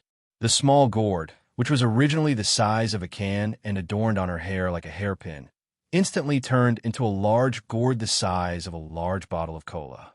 Sigh, I finally got out, but I can't even have a sip of alcohol. Itian shook his empty gourd helplessly, then stuck it back into his hair. Speaking of which, it was quite ingenious. As soon as it touched Tion's hair, the huge gourd shrank back to its original size. Hey, ugly thing. Do you have any more of that alcohol you just gave me? I'm your sword maiden after all. Don't be so stingy. This Tion was really strange. She had just fought with her life on the line, not wanting to become Gahan's sword maiden. But now she actually took the initiative to admit that she was Gahan's sword maiden. This was a welcome change. No more. I only have one bottle on me. Gahan shook his head. Sigh. It's fine if you're ugly, but you're also not a man. A man who doesn't carry a few hundred bottles of fine alcohol in his pocket at all times isn't a man at all. This heroine is really unlucky to have met a sword wielder like you. Tion crossed her legs and began to complain loudly. So you're saying that you acknowledge me as your sword wielder? Tion crossed her long and beautiful legs, causing Gahan's eyes to heat up. Yes, I accept my fate. I accept my fate. Tion clapped his hands. Just now, when I was about to dissipate, I've thought it through. I can go against anything but my own little life. I still want to live until the day my original body is born, so that my original body can take me back. When Tion's main body was born in the real world, Tion had the right to take back all the fragments of her consciousness in the game. The wielder of the sword maidens manifested from the consciousness fragments could only helplessly hand over their sword maidens and receive other tokens of equal value as compensation, and then return the resources the wielder had spent on the original sword maidens. However, there weren't many examples like this. The sword wielder who truly awakened in the real world would only take back the fragments of consciousness of the wielder who had lost their sword wielder, and wouldn't take back the sword wielder who was fighting together with the wielder. Although this was reasonable, it was too hurtful. When the game had just started, many sword wielder had given up on themselves because their sword wielder had been taken back. Not to mention being unable to recover from the setback, there were even some who committed suicide. Therefore, after awakening in the real world, unless it was absolutely necessary, the sword wielder wouldn't take back their fragments of consciousness before the wielder exited the game. After all, losing a few fragments wouldn't affect the wielder much. Actually, your swordsmanship is pretty good, and so is your temperament. It's just that you're a little ugly. Forget it. I'll just treat you as a husky. TSK. Now that I think about it, you're pretty cute. With just a few words, Gahan had turned into Tion's husky. However, this didn't matter. As long as Tion accepted her fate as her sword wielder, the rest could be slowly taught over time. Since that's the case, let's go. With that, Gahan opened the door and strode out.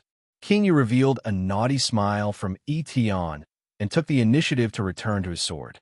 He transformed back into King Yu's Gojin sword and flew back into Gahan's hand. Tion could only smile bitterly. She strode with her long legs and followed behind Gahan out of the room. She didn't even know to close the door. When Tion also left room 3866, the door that was originally wide open was suddenly closed, and the small bed with the somewhat messy bedsheets was instantly smoothed out, as if it had been ironed by an iron. At the same time, a brand new Tion appeared out of thin air and laid on the bed, waiting for the next wielder to awaken her. However, this was another story.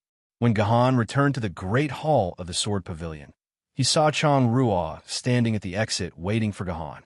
However, compared to when they had parted, Chang Ruo seemed a little dejected. What's wrong, Miss Chang Ruo? Gahan walked out and patted Chang Ruo's head as he asked with concern. Ugh, Mr. Military Governor, ugh. Chang Ruo's synchronization failed.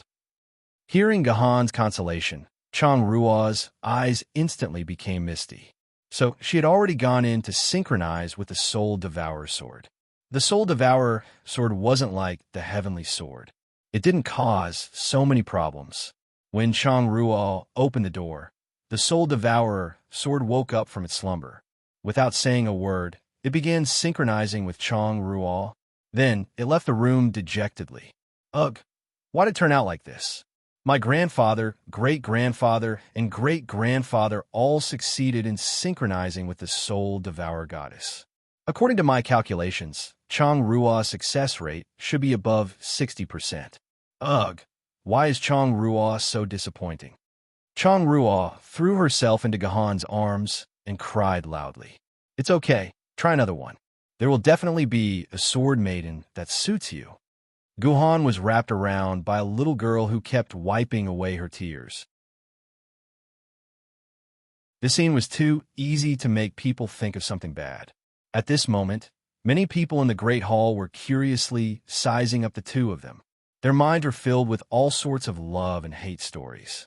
But Chang Ruo's ancestors all succeeded. So why did Chang Ruo fail? Is it because Chang Ruo is too stupid, so the soul devourer goddess doesn't like Chang Ruo? Chang Ruo was still conflicted about her failure. Gohan felt that he needed to comfort Chang Ruo. Your grandfather, great-grandfather, and great-grandfather are all men. They are of a different gender from you, so your success rate is naturally lower. Don't you think so? Gohan was speaking the truth. If one's gender was different from their ancestors, then the success rate would drop by quite a bit. But then, Chang Ruo said something that was like a bolt from the blue to Gohan. But Chang Ruo is a cute boy. But Chang Ruo is a cute boy. But Chang Ruo is a cute boy. In that instant, Gohan felt the world's deep malice towards him. Such a beautiful lowly was actually a boy. Gohan felt unwell. He grabbed Chang Ruo's shoulder and pulled him away from his body.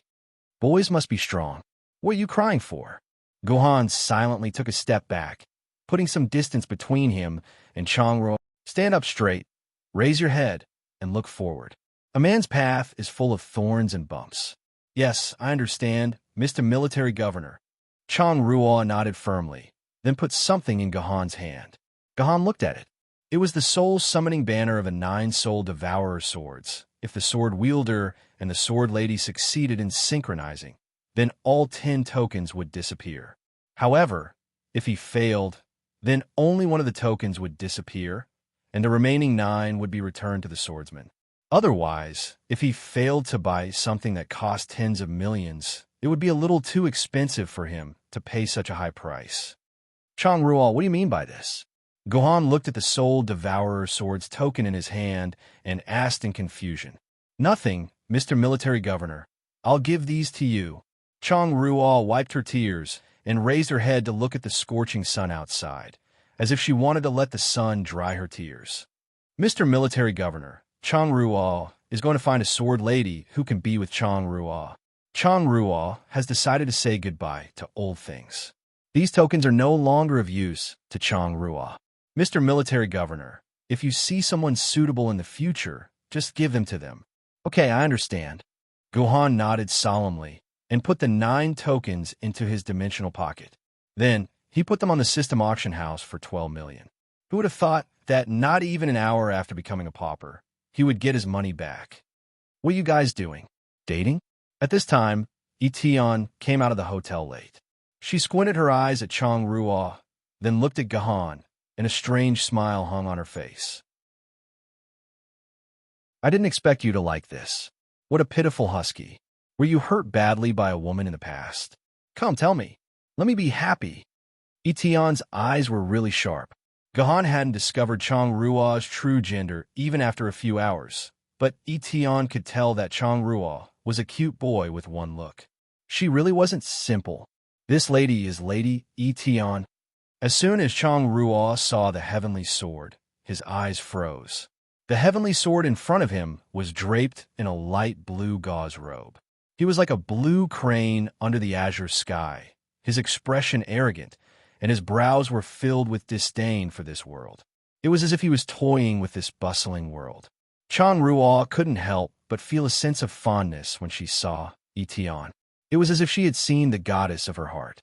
Lady Etion hugged Chang Ruo. Chang Ruo, who had wanted to be a man of indomitable spirit, instantly regained the expression of a cute girl. She jumped up and down, wanting to jump into Etion's arms. However, Etion took a step and floated up into the sky. She sat on the even larger chandelier in the lobby, causing Chang Ruo to jump up into the air. I hate children. I hate boys even more. I hate cute boys the most. Etion said hate 3 times in a row, almost shattering Chang Ruo's heart. Hey, Husky, I want a drink. Accompany me to drink. It's been almost 100 years, and your mouth is getting bland. With that, Etion took a step and flew out of the sword pavilion like a fairy. Good luck, Changruo. Gohan patted Changruo, who was lying on the ground, on the shoulder, then chased after Etion and left the sword pavilion.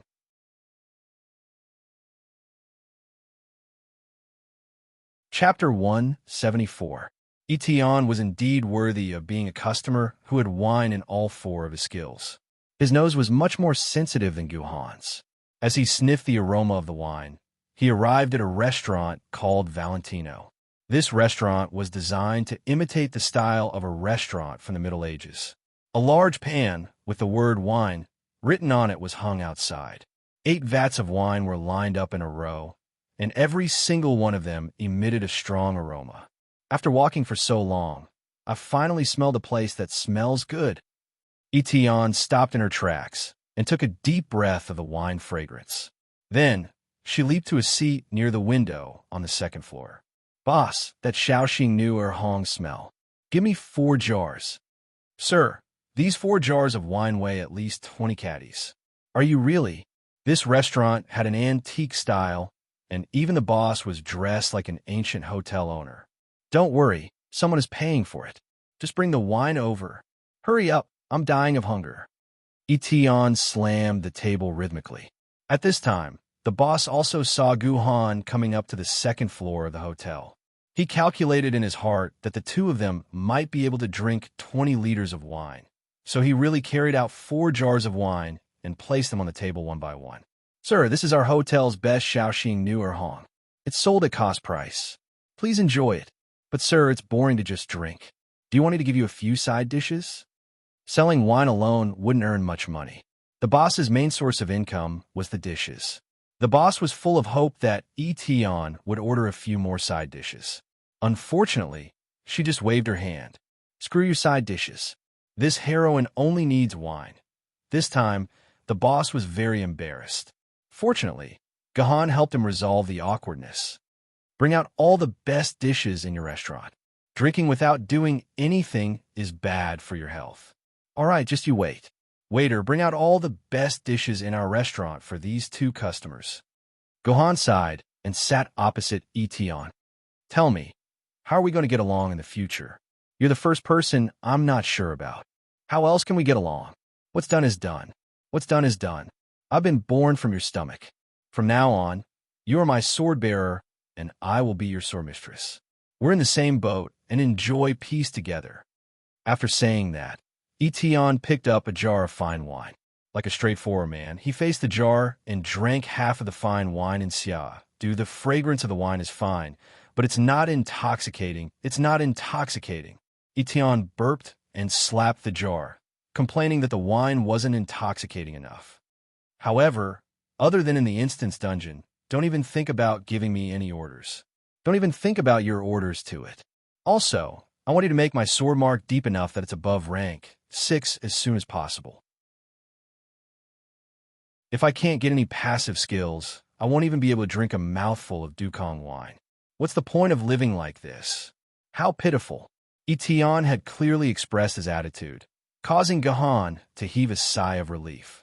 Although her request to be unrestrained made Gohan very unhappy, since she had already admitted that she was his sword maiden and was willing to cooperate with him and fight by his side, everything else did not matter anymore. As for the deep sword mark, he had left behind some sword mark crystals when he had given King Yu a few days ago. Although they were just leftovers, it was enough to raise the heavenly sword to grade 6. Okay, as long as you fulfill your promise, I will agree to all your requests. Gohan nodded. All right, act like a man.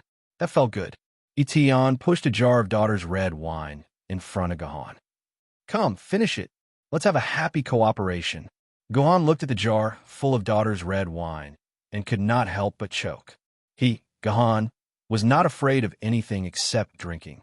This was not something he was good at. Not long ago, during a high school graduation party, Songhama had brought a group of classmates and forced a bottle of beer down Gohan's throat. Gohan was stunned for a whole day. What? You don't like the wine this heroine is toasting to you?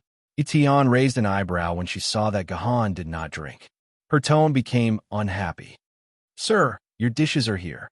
Just as Guhan was feeling a little awkward, his savior arrived.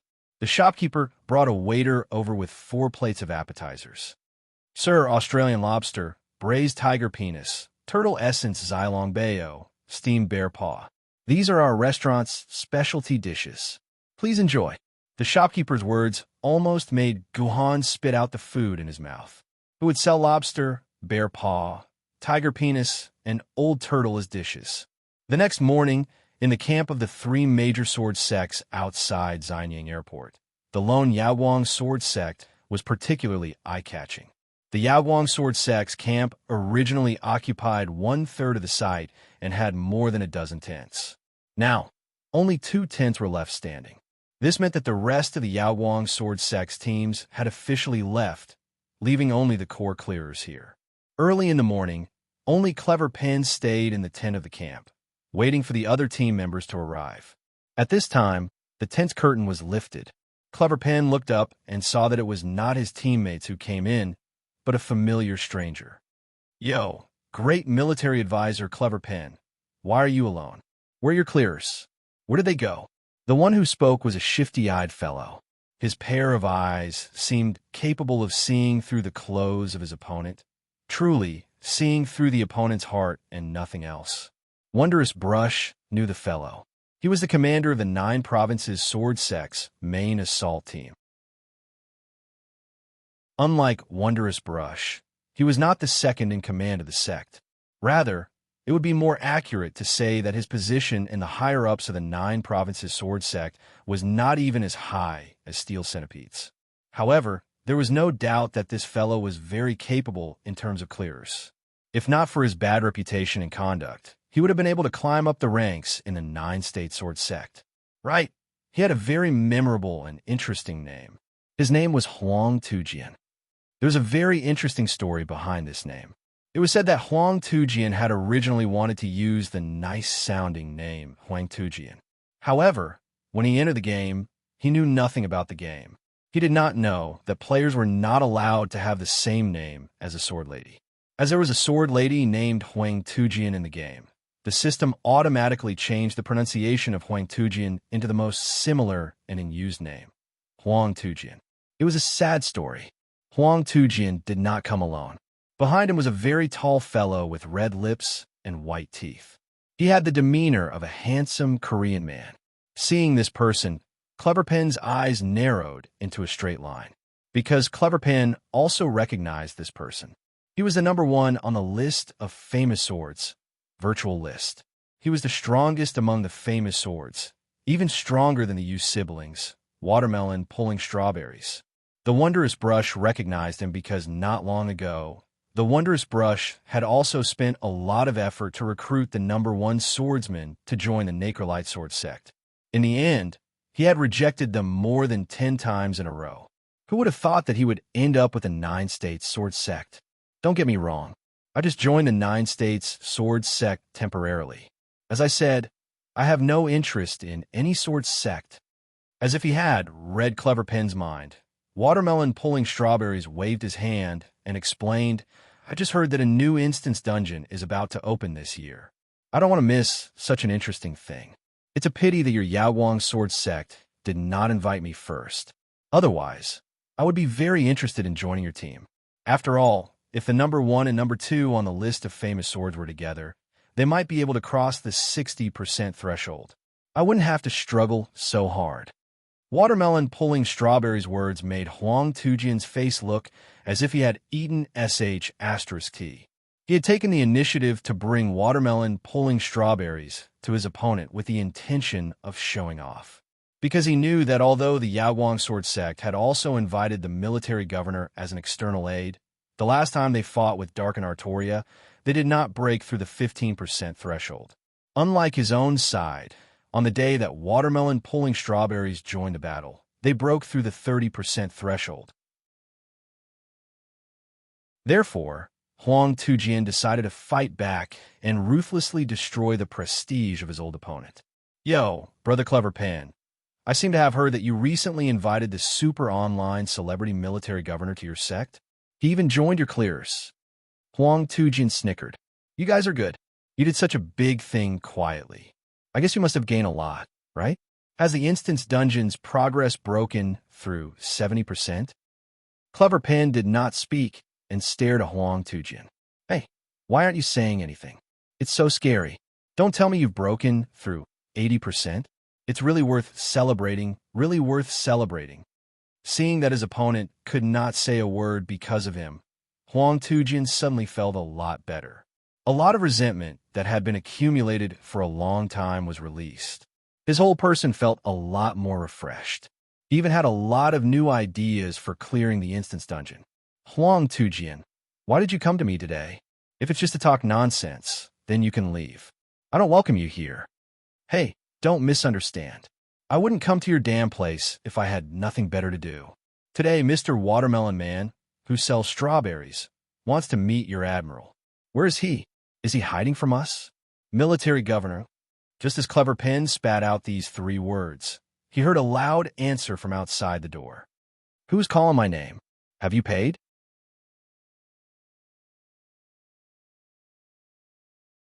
Chapter 175. The sunlight poured down along with a lifted curtain, dazzling Huang Tujin's eyes. When he regained his vision, he saw a young man with 4 scars on his face appearing in the tent. That's right, this person was the military governor. Huang Tujin had carefully observed the military governor's appearance in the video interview. That's right, this person was the military governor himself. Nice to meet you. Nice to meet you. Huang Tujin wanted to shake the admiral's hand in a formal manner, but he realized that Watermelon Gentleman, who was pulling strawberry, was 1 step faster than him and grabbed the admiral's hand first. Hello, I'm Watermelon Gentleman. Nice to meet you, Mr. Military Governor. Hello. Guhan shook Watermelon Gentleman's hand tightly. I've long heard that Watermelon Gentleman is the #1 sword-level powerhouse on the famous swords list. I didn't expect to meet you here today. I've heard a lot about you. Yeah, Guhan was strangely behaving in a friendly manner, which was different from his usual aloof demeanor. Magic Pen's eyes curved unnaturally when he noticed this detail. What is this military governor up to? When I entered the door just now, I heard that Watermelon Lord who was pulling strawberry, and this person seemed to have specially come to look for me. I wonder what they are here for, and what can I help the 2 of you with? Guhan sat down on a chair and gestured for Huang Tujin and Watermelon Lord to sit down. Huang Tujin also noticed that Guhan was sitting in the main seat of the entire conference room, while Magic Pen was sitting in the secondary seat. This meant that Guhan was the leader of the entire clearers. Huang Tujin was inwardly shocked at this discovery. He was very clear on his old rival, the Wondrous Brush. To be able to make the Wondrous Brush obediently sit in the deputy position, this admiral definitely had something that could convince the masses. This person could not be underestimated. It's nothing too big. While I was clearing the dungeon, I found something and had some doubts, so I wanted to discuss it with Mr. Military Governor. We can learn from each other's strengths and clear this dungeon as soon as possible. What do you think? Huang Tujin said with a smile. Oh, I don't think that's necessary. Guhan rejected Huang Tujin's request directly, without any hesitation or hesitation. This caused Huang Tujin's smile to freeze on his face. Even Watermelon Gentleman, who was watching from the side while pulling the strawberry, had an ugly expression on his face. Slapping Huang Tujin's face, in a sense, was also slapping him in the face. Why? Huang Tujin asked with a fake smile. Could it be that Mr. Military Governor looks down on the clearers of our 9-state sword sect? Do you think that we and Mr. Watermelon who pulls strawberries are not as good as you? Huang Tujin used the names of the 9 states, sword sect, and Watermelon Gentleman to pressure Guhan, trying to make him understand who he was talking to. Don't blame me for speaking the truth. Guhan swept a glance at everyone, including Magic Pen. When it comes to raiding dungeons, everyone here may not be trash, but they are not much better than trash. Guhan's group taunts caused the temperature in the room to drop by more than 10 degrees, especially Watermelon Gentleman, who was pulling strawberries. His face was so gloomy that water could be squeezed out of it. Oh, It seems that Mr. Military Governor is very confident in the dungeon. Huang Tujian did not put on a fake smile anymore. He stared at Gahan unceremoniously and said in a strange tone, "Mr. Military Governor, what was your progress in clearing the dungeon last time?" Huang Tujian had long known through his insider that the other party only managed to kill 15% of Artoria's HP last time. If this military governor deliberately exaggerated the dungeon's progress for the sake of his big talk, Huang Tujian would completely regard this guy as a piece of trash. Huang Tujian would not expose Gahan's big talk, although he had enough evidence to prove the previous progress of a Yaoguang sword sect. This would inevitably expose his insider in the Yaoguang sword sect. It's nothing much. I only managed to take out less than 15% of its HP. Guhan replied honestly. Hee, that's a little interesting. I don't know where Mr. Military Governor gets the courage to think that we are all trash. Last time, under the leadership of Watermelon Gentleman, who was pulling strawberries, we killed 30% of her HP. Looking at it this way, Mr. Military Governor, do you still have the face to say that we are trash? You misunderstood. I did not say that you are trash. Gohan paused, as if he was about to change his words. This made Huang Tujian's face look better, but Guhan's next words made Huang Tujian's face turn black. I mean, you're much better than trash. All right, I won't beat around the bush with you. With your combat and analytical skills, you won't be able to defeat Artoria in another month. Why don't you disband and go back to the other dungeons? Just wait and see. In a few days, our Yaoguang sword sect will be able to clear this hidden dungeon. When that time comes, I can give you a copy of my strategy. Huang Tujian stood up and wanted to reprimand Gahan, but a hand pressed down on his shoulder. Huang Tujian turned his head and saw that it was Watermelon Gentleman, who was pulling strawberries, pressing down on him. Mr. Military Governor, being arrogant is a good thing, but the prerequisite is that he has the ability. Since Mr. Military Governor said that we will be able to clear this dungeon in a few days with an S rank, then may I ask Mr. Military Governor, how many days is a few days? 3 to 5 days. Gohan replied confidently. All right, Watermelon Gentleman, do you dare to make a bet with me? What bet? Let's bet on these 3 to 5 days. Gahan smiled evilly. If I succeed in obtaining an S rank evaluation, then you have to agree to a request of mine. If I fail, I will owe you a request. How about that? All right, I'll keep you company. Watermelon Gentleman, who was pulling the strawberry cart, sighed. He did not believe that there would be any progress in curing the cold in 3 to 5 days. Since that's the case, Mr. Huang Tujian, let's go. 3 to 5 days later, let's wait for Mr. Admiral's good news. After saying that, Watermelon Gentleman, who was pulling strawberry, grabbed Huang Tujian and wanted to leave. After taking half a step, Huang Tujian stopped and added, "Oh right, I have recorded Mr. Military Governor's words just now. I will post it on the forum in a while. When that time comes, all the players on the forum will be able to see Mr. Military Governor's promise. Wouldn't that be great?" Wait. Suddenly, Magic Pen, who had been silent, stopped him. Huang Tujian, what do you mean by this? You actually want to publicize this conversation? Don't you know that once this conversation is publicized, King Arthur's betrayal dungeon will be made public? Of course I know. Otherwise, why will we publicize this conversation? Huang Tujian sneered. Originally, I was looking for you to inform you that the people from Great Waves of the Sea have completed the opening quest. They will be entering the dungeon today. According to Great Waves of the Sea's tradition, we will be able to see their declaration of war on all the major forums tonight. Do you think we still need to hide King Arthur's betrayal dungeon? The people from Great Waves of the Sea are finally going to enter here. Magic Pen's hand trembled. Great Waves of the Sea was currently the #1 sword sect among the top 10 sword sections. This sword sect was founded 90 years ago by the first Jiandi Gujin. Since 78 years ago, it has occupied the #1 position among the top 10 sword sections. Until now, it had never wavered. It was the sword sect with the most accumulation among the top 10 sword sections. Although Sword Emperor Gu Jiqing had died 10 years ago, under the leadership of his daughter, Ogan, the great waves of Azure Waves still maintained the reputation and momentum of the #1 swordsman faction. Their limelight only increased. In the past 10 years, 5 of the first clears of the hidden instance dungeons had been completed under Ogan's leadership. As for the other 4 failures, it was not because Great Waves of the Sea lost to other sword sects, but because Great Waves of the Sea simply did not know about the opening of the hidden dungeon. These 4 hidden dungeons belonged to the type of chain quests that were very complicated and difficult to detect. However, clearing them was somewhat simple. At the very least, they would not be as abnormal as this time's dungeon, to the point where no sword sect could clear it after a month.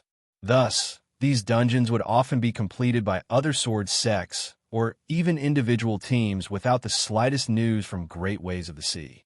It was not that Great Waves of the Sea lost to other sword sects in clearing the dungeon, but that they did not participate in the first clearing of the dungeon. Whenever Great Waves of the Sea intervened in a hidden dungeon, the first clearing would be snatched away by Great Waves of the Sea without exception. The one that angered him the most was the one with the 9 Provinces sword faction. 5 years ago, the 9 Provinces sword faction had single-handedly discovered clues regarding the hidden instance dungeon. Next, they formed 2 top-secret raid teams and began raiding the instance dungeon day and night. After clearing the dungeon for 2 weeks, they saw that the dungeon's progress had been completed, leaving only the S-class evaluation to be cleared a few more times. Great Waves of the Sea also completed the chain quest to open the hidden dungeon. Then, within 1 day, he completed the whole process from clearing the dungeon to the S-class evaluation, completely smacking 9 states sword sect to death. In order to show off his dominance, after Great Waves of the Sea officially entered the dungeon, he would publish an official post on the forum in a very domineering manner, announcing to all players that he would start clearing the hidden dungeon. He would also broadcast the progress of the hidden dungeon. He was not like the other sects, who reckoned that after the news was leaked, there would be others who would fight with him. Because in Great Waves of the Sea's view, as long as he announced that he would start clearing the dungeon, the glory of clearing the dungeon for the first time would belong to his own people. That was why Huang Tujian did not hesitate to announce that he would release the recording of military governor's speech. He was not worried about the news of the hidden dungeon being leaked because the news could no longer be hidden. By this afternoon, or evening at the latest, Great Waves of the Sea would definitely release the hidden dungeon of King Arthur's betrayal. So you're saying that you're really here to exchange information with us? Magic Pen frowned. Guan's actions this time were too rash. You think I'm here to bicker with you? Huang Tujin was so angry that his mouth became crooked. Our 2 sword sects are the ones with the highest clearing progress. That's why I'm thinking of exchanging information. Let's see if we can get the first clear before Great Waves of Azure Waves. This internet celebrity of yours is very powerful. In that case, I will look for Hung Mountain Sword Sect's Old Sunday. Your Yaowang Sword Sect can only pray for good luck. After that, the 2 of them swaggered off. Magic Pen sat in his seat and was silent for a long time. He then asked Gahan, "Why? You have already guessed their intentions, right? Why did you deliberately make them leave?" I think that in the face of the threat of Great Waves of the Sea, our 2 sword sects should work together. Gahan sat his seat, his hands trembling slightly. There is no need for that. This time, Great Waves of the Sea can only lose in my hands. In our hands, Magic Pen said coldly.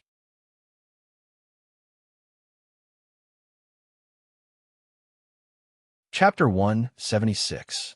From now on, after entering the dungeon, all of you will listen to my commands. Do you have any objections?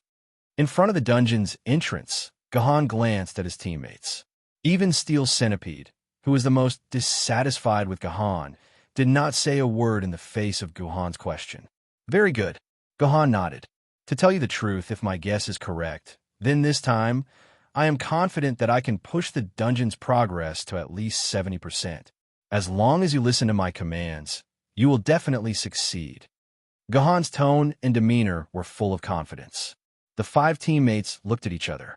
Even Clever Pin could not understand where this military governor got his confidence from to say such words.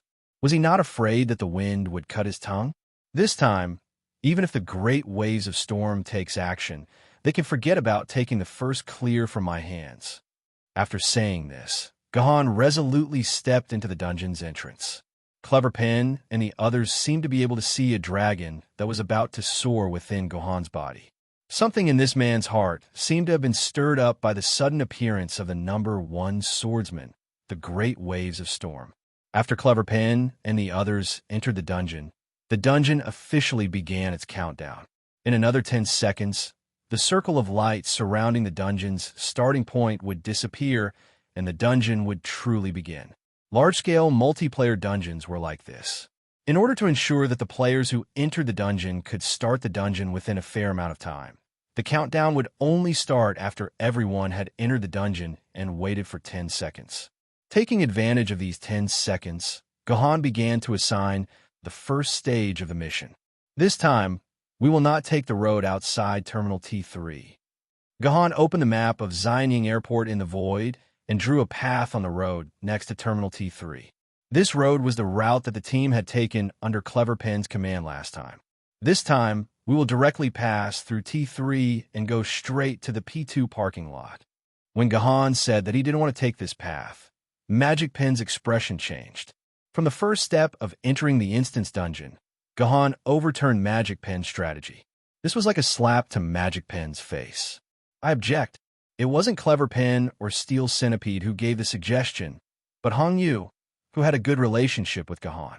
Although it's shorter to go to Terminal T3 in a straight line, there are many more Yuan Ko in Terminal T3 than on the road. Furthermore, all of them are Yuan Ko at or above the Flood Dragon level. Each of them is equivalent to a famed sword-level sword wielder. Their strength is far higher than the Yuan Ko in the other terminals. Even if we go all out, it will take more than 10 minutes just to kill them. By that time, Ardwolf would have already died in Suda's hands. I object to leaving from the inside of Terminal 3. We should still follow the original route. Objection overruled. Gohan's tone was unquestionable. At that moment, the circle of light that had been closed for 10 seconds had disappeared, announcing the start of the instance dungeon. Everyone, with me as the center, stand within a radius of 10 square meters. Steel Centipede, hold Arendate. Use the shield skill to protect everyone from harm. The rest of the team members, hold Sword Maidens and use Sword Master mode to pass through the entire T3 terminal at full speed. Pay attention no matter how many Yuan Ko surround us. Don't slow down and don't engage in any battle with Yuan Ko. Just focus on rushing forward. Gahan said in a deep and cold voice. The others were still somewhat puzzled by Gahan's order. If they did not eliminate the Yuan Ko that pestered them along the way, wouldn't they be surrounded and beaten up by a large number of Yuan Ko? Even if they were peak famed sword-level sword wielder, facing the siege of dozens of Flood Dragon or Dragon-level Yuan Ko would still cost them their lives. However, after hearing this order, Wondrous Pin showed an expression of sudden realization, as if he had understood something. Wondrous Pin looked at Gahan in admiration, then said to the others, "Do it." Sure enough, the words of the old captain, Wondrous Pin, were more useful. As soon as Wondrous Pin's order was given, the others no longer complained. They obediently followed Gahan's order and began to move. Gahan's method of passing through Terminal T3 could be said to be extremely crude. He did not consider the problem of fighting with Yuan Ko in Terminal T3 at all. He completely relied on Iron Centipede's defensive skill to rush out of Terminal T3. When the team rushed out, they were followed by more than 30 different types of Yuan Ko. The weakest was a Flood Dragon level Yuan Ko, and most of them were Dragon level Yuan Ko. As expected of the 3 terminals in Xianying Airport, Terminal T3 was the most powerful one. There were more than 30 sword-bearers who were equivalent to famed sword-level swordsmen, and they were only able to charge out and scathe by relying on Arendate's defense. If it were any other Sword Maiden, their entire team might have died in Terminal T3. However, at this time, the team was facing Parking Lot P2. As long as they climbed over the broken wall, they would arrive at parking lot P2.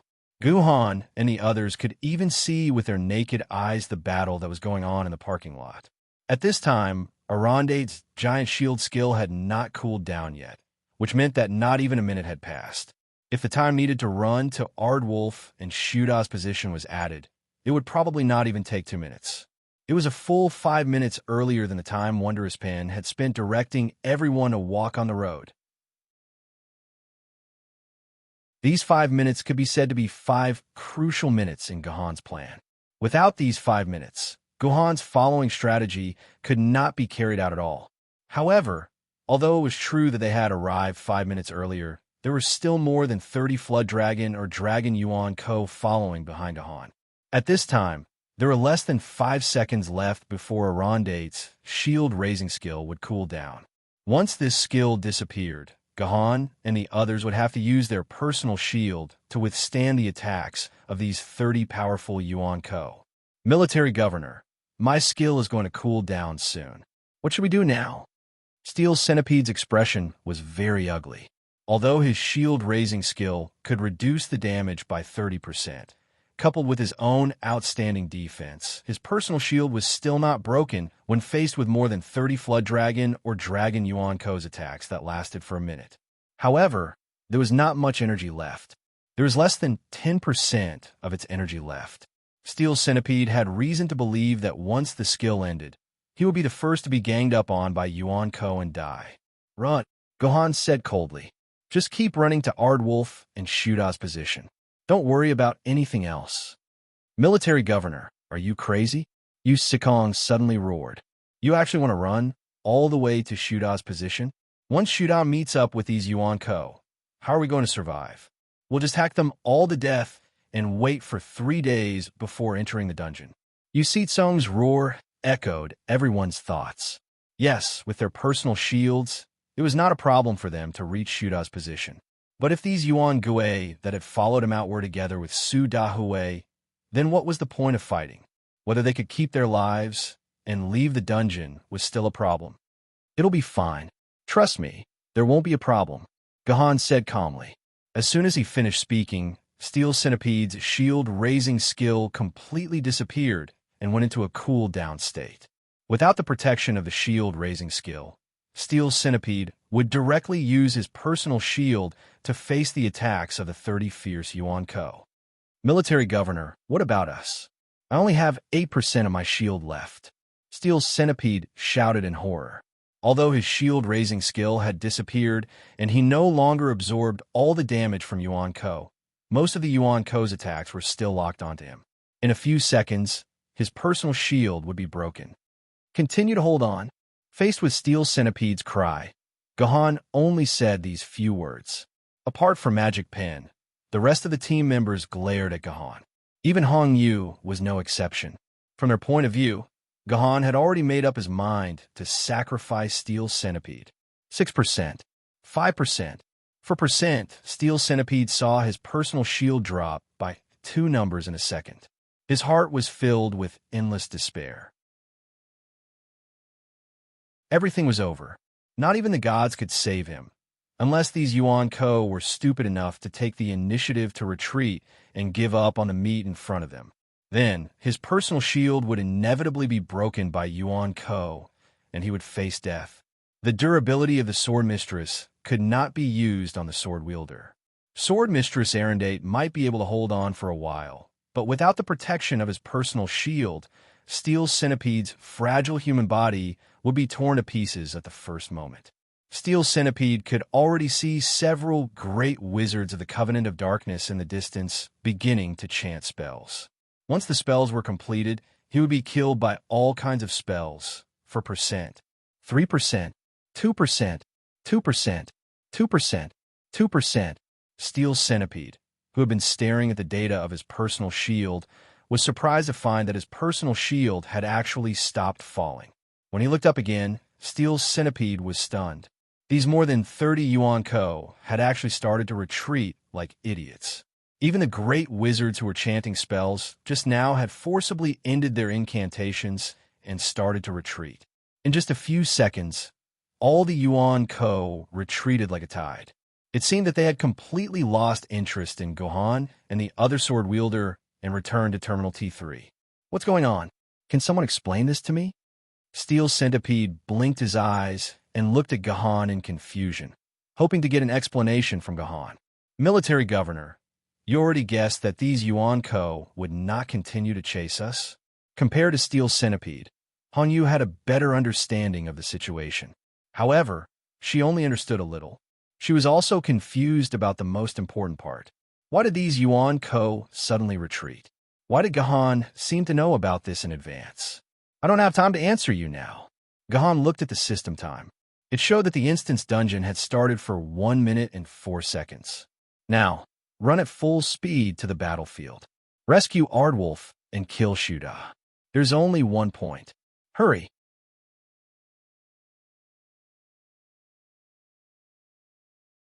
Chapter 177.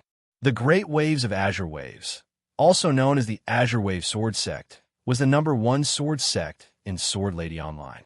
At the same time, in reality, the newly minted Emperor Sword aristocratic family, the Gu Jin family, was at the heart of the struggle.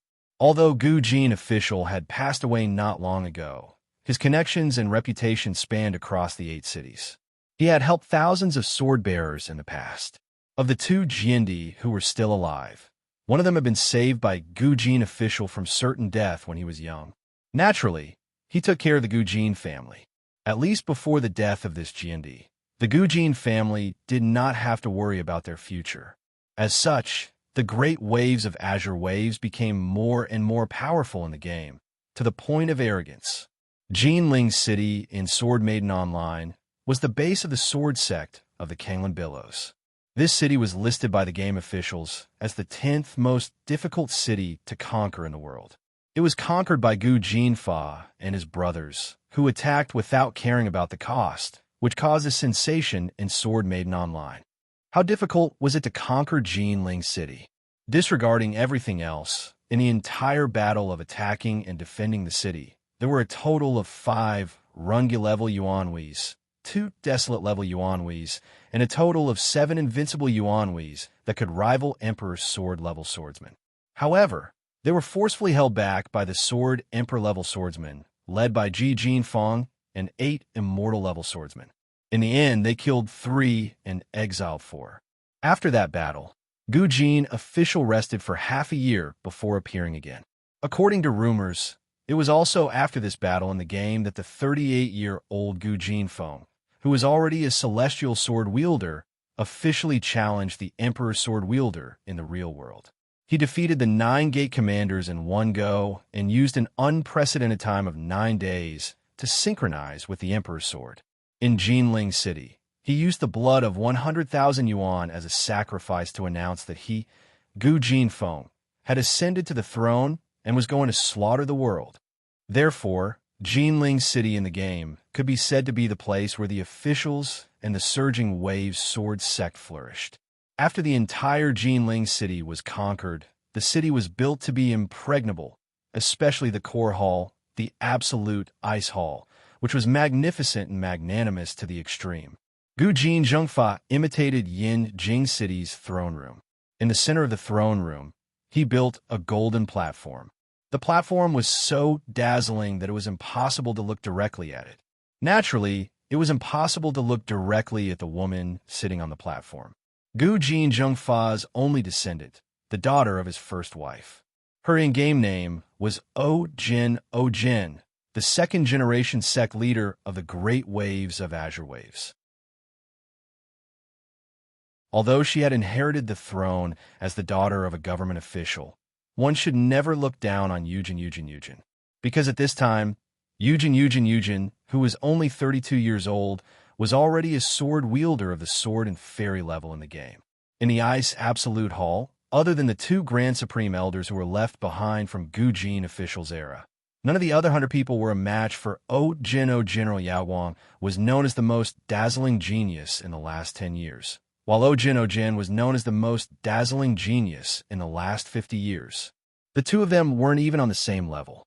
Sect leader We've just received news that the Yaoguang Sword Sect and the Nine-State Sword Sect already know that we're stationed at Xianyang Airport. Their attack teams have already entered the instance one step ahead of us. Below the platform, a man respectfully reported the news of the Nine-State Sword Sect and the Yaoguang Sword Sect to Ojin. Oh, do they think that by being one step ahead, they can stop our great waves of azure waves? Since when did they have such a misconception? What a joke. On the platform, a clear but slightly sharp voice that sounded like a child's voice said. However, it was precisely this childish voice that caused all the experts in the Hall of Absolute Ice to not dare to utter a single word. President of Soundwave Hall, let me ask you, how did the Hung Mountain Sword Sect reply? Ojin's question was directed at a bald man standing at the front on the left side of the platform. He was the president of Soundwave Hall, a subsidiary of the Great Waves of Azure Waves. Soundwave Hall was responsible for the intelligence work of the entire Great Waves of Azure Waves. Naturally, its president was also the most cunning and vicious person. Sect leader, the Hung Mountain Sword Sect has decided to withdraw from Xianyang Airport and no longer participate in the King Arthur's Betrayal Instance Dungeon. They have also handed over all their information about the Instance Dungeon to us. In return, we have also handed that thing over to the Hung Mountain Sword Sect. The president of Soundwave Hall said in a low voice. From his words, it wasn't hard to tell that the Hung Mountain Sword Sect had actually given up on the Instance Dungeon that they had been working on for more than half a month and handed over all their information to the Great Waves of Azure Waves. This meant that on the first day of entering the Instance Dungeon, the Great Waves of Azure Waves was on the same starting line as the Nine-State Sword Sect and the Yaoguang Sword Sect. The Hung Mountain Sword Sect was the 7th-ranked sword sect after all. This kind of obedience to the Great Waves of Azure Waves without even putting up a fight was a bit too cowardly. In fact, the Hung Mountain Sword Sect couldn't be blamed for making such a decision. Firstly, they couldn't stand the temptation of the items that the Great Waves of Azure Waves used to exchange for information. Secondly, the strength and achievements of the Great Waves of Azure Waves made all of their opponents feel ashamed.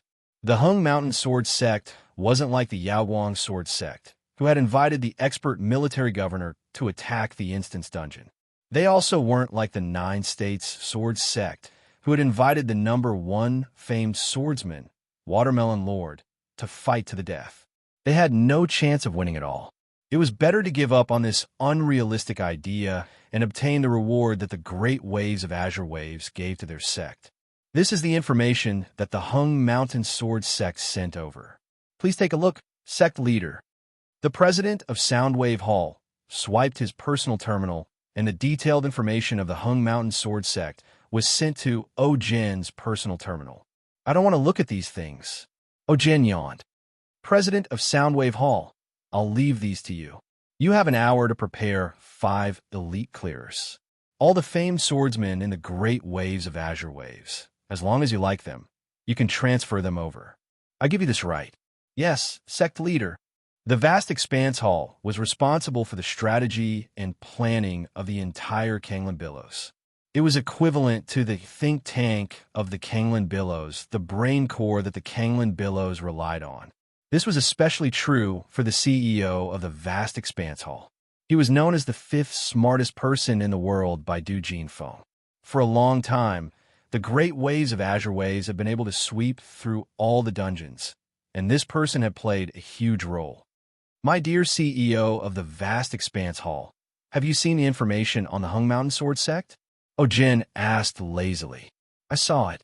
The CEO of the vast Expanse Hall nodded, his face full of disdain. Forgive me for being blunt, but the data compiled by the Hung Mountain Sword Sect is rubbish. Compared to what we gave them, it's not worth a penny. The CEO of the vast Expanse Hall tapped on his gadget, and a page of information provided by the Hung Mountain Sword Sect appeared in the air. For example, here, their words are conclusive and indisputable, telling us that we can't enter Terminal T3. The only way is to go around T3 and take the highway to the P2 parking lot. At this point, the CEO of the vast Expanse Hall sneered. This bunch of trash, they obviously don't know how to take the shortcut and insist on taking the long way around. They deserve to be stuck at 60% for the rest of their lives. Oh, for the first time, Jin had a curious tone. CEO of the vast expanse hall, why are you so sure? In this sect leader's opinion, taking this road is indeed a very safe path. After all, in Terminal T3, there are so many Flood Dragon and Dragon Grade Yuan Co. Even when I was at the Fame Sword grade, I would have to spend some effort. Sect leader, you don't know. If we go through Terminal T3, we might not even need to release the Sword Lady. Gohan, who was sprinting through the Instance Dungeon, did not know that in Jinling City, outside the Instance Dungeon, there was a scheming fellow who had not even entered the Instance Dungeon. Just by looking at a piece of information, he was able to deduce the problem that had taken Gohan 2 hours to figure out. From this, it could be seen how powerful this old fellow from the vast expanse hall was. But at this time, Gohan didn't know about these things. Even if he knew, he wouldn't be interested in thinking about these things. After getting rid of the Yuan Shun in Terminal T3, the team rushed to the battlefield in the P2 parking lot at an extremely fast speed. Surprisingly, the battle had not yet begun. Aardwolf stood unscathed in the middle of several cars. Opposite him, Suda, who was holding a gold chisel spear, had just arrived at the battlefield. At this time, the Instance Dungeon had begun in 1 minute and 41 seconds. The last time they had arrived here under the guidance of Magic Pen, it had been 6 minutes and 52 seconds, a full 5 minutes and 11 seconds earlier. It was precisely because they had arrived 5 minutes earlier that Aardwolf did not suffer any injuries. There was not even a wound on his body. Steel Centipede and the others were not stupid. Seeing this scene in front of them, the rest of his teammates suddenly realized why Gohan was in such a hurry to rush to the battlefield at the fastest speed, even at the risk of great danger. It was because Gohan wanted to save Aardwolf's life. If he could keep Aardwolf alive, he might be able to find a way to remove Algalia's dark state through Aardwolf, Yuan Ko, who had gotten rid of the filthy control. Then, there would be a real possibility of clearing the 60% progress bar that had been stuck. After understanding this, Steel Centipede, the Yu siblings, and Hong Yu all cast admiring and apologetic looks at Gohan. Hong Yu, in particular, suddenly felt that what she had said to stop Gohan just now was simply idiotic. It was really too shameful. On the other side, Shuda, who had been walking slowly and attacking at a slower pace, saw the sudden appearance of such a group of human swordsmen, and his eyes began to look anxious. He keenly realized that he could no longer move so slowly. He had to kill Aardwolf before these human swordsmen could protect him. Die. Fortunately, Shuda was still the closest to Aardwolf at this time. He raised the golden chisel spear in his hand and stabbed it at Aardwolf's head. Shadow Bearing, come out. Magic Pen knew that the key to this battle was to keep Aardwolf alive. In order to prevent Aardwolf from getting hurt as much as possible, Magic Pen did not wait for Gohan's command and took the initiative to release his Sword Maiden, Shadow Bearing. He planned to use Shadow Bearing's powerful strength to quickly defeat Shuda and save Aardwolf. However, it took a few seconds to release the Sword Maiden, which was enough for Shuda to kill Aardwolf several times over. At this critical moment, Magic Pen, who was still releasing Shadow Bearing, suddenly saw a blue figure flash past like a startled swan. Who is that? He's so fast, not much slower than Shadow Bearing. Magic Pen exclaimed.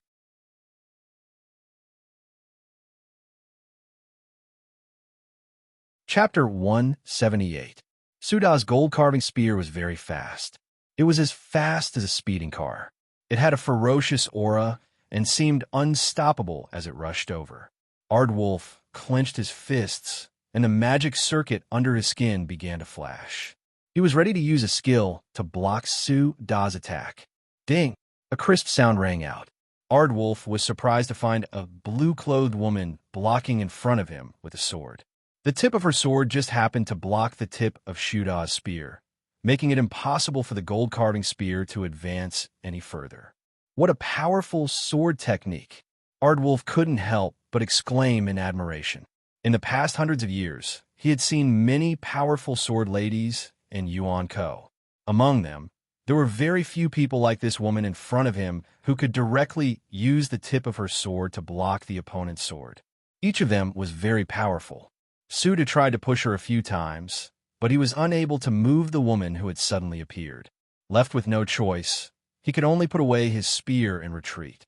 At this time, with the help of the few seconds that Suda was delayed by the heavenly sword, Gahan and the others had already rushed to Ardwolf's side. The released Shadow-bearing and Yuan Yang dual swords protected Ardwolf from the front and back, preventing Suda from harming Ardwolf again. What a familiar sword technique. Such a style.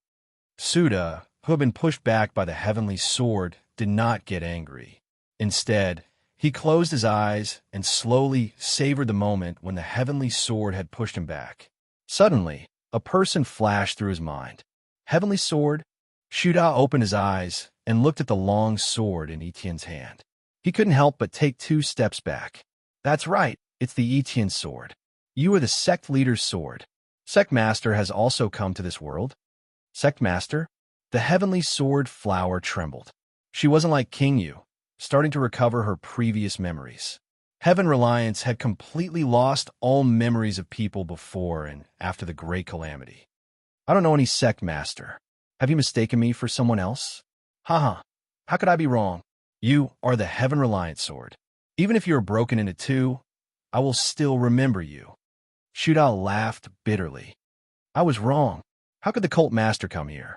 You should be the sword mistress of the sword bearers.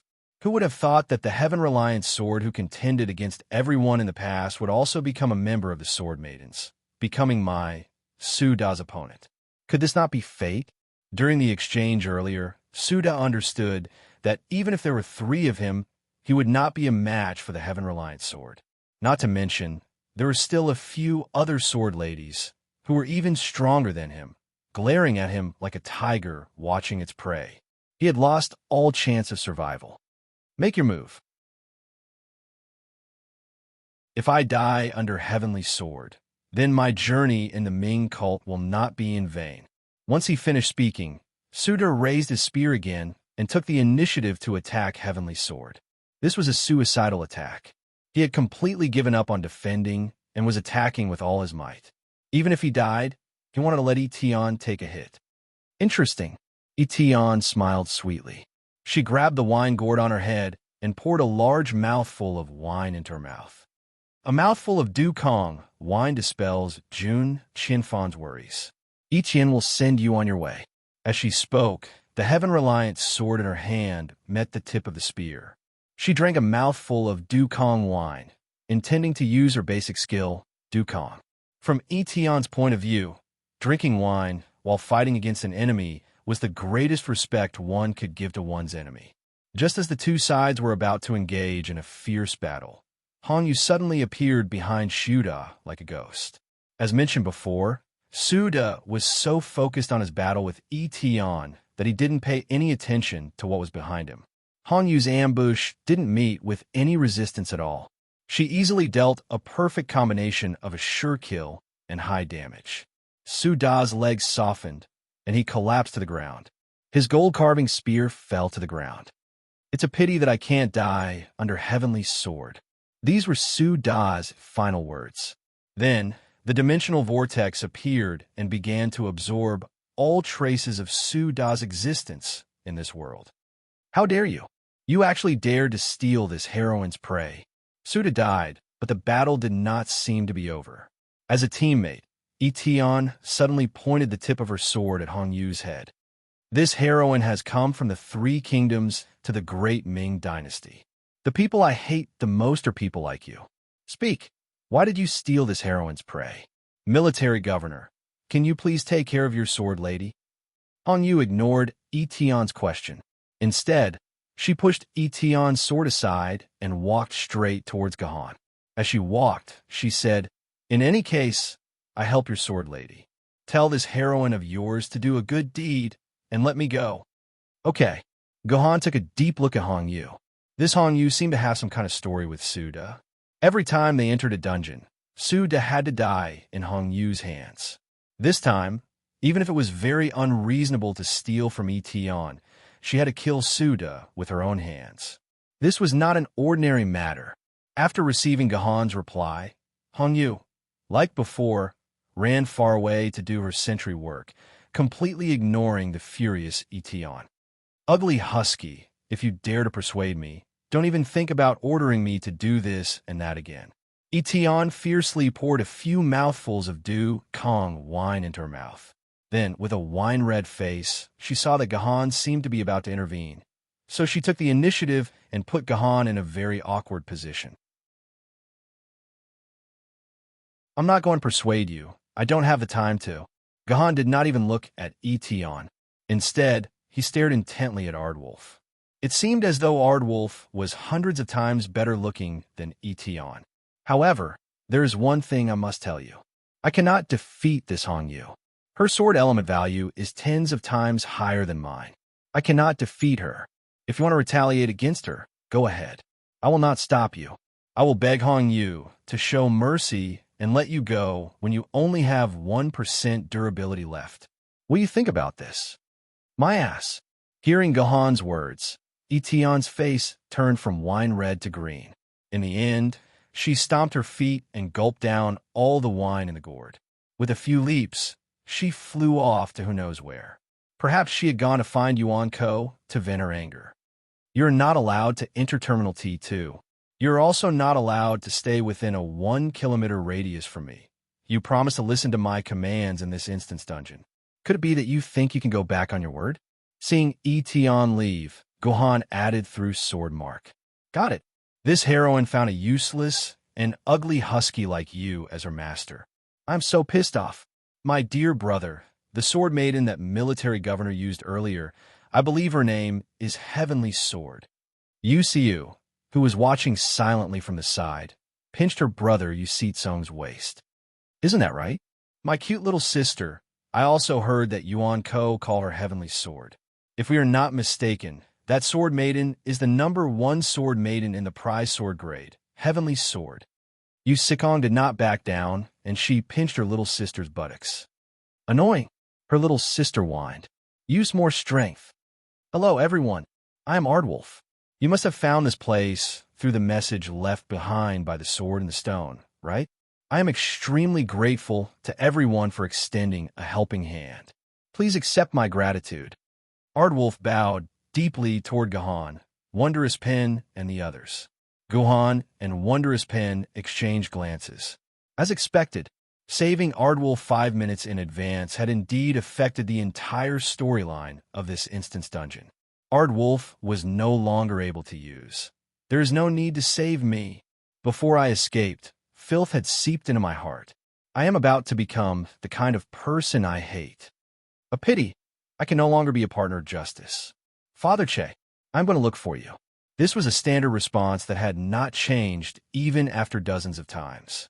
Instead, he bowed to thank Gahan and the others for saving him. Did this mean that Ardwolf would not be threatened by the death of Filth for the time being? To be on the safe side, Gahan asked, Mr. Ardwolf, is your body all right? We have brought a lot of medicine with us. If you have any injuries, we can help you. Thank you. There is no need. Ardwolf shook his head. Although my mind has been freed from their control, my body is no longer a real human body. Human medical methods have little effect on me, he said. That is especially true against filth. Hearing the word filth, Gahan's heart skipped a beat. He pretended to be concerned and asked, Filth? What is that? Is there a way to expel it? What can we do to help you? Yes. Ardwolf's words made everyone who heard the conversation heave a huge sigh of relief. Sure enough, Ardwolf had a way to deal with filth. In this way, they could expel the filth from Artoria's body before she was corrupted. Truth be told, before I escaped, the filth had seeped into my heart. Ardwolf pulled open his clothes to reveal a finger-sized hole on his chest. Gahan remembered that when he pulled open Artoria's clothes, he saw the same hole. Artoria's filth was expelled along with me, but she was captured again in order to protect me. Now, she has been implanted with filth again. Please save her, so that you humans and the original Ewans can break free from this boring and painful cycle. Ardwolf suddenly pressed his hand against his chest. Beads of sweat burst from his forehead in an instant, and his expression turned extremely ferocious in an instant.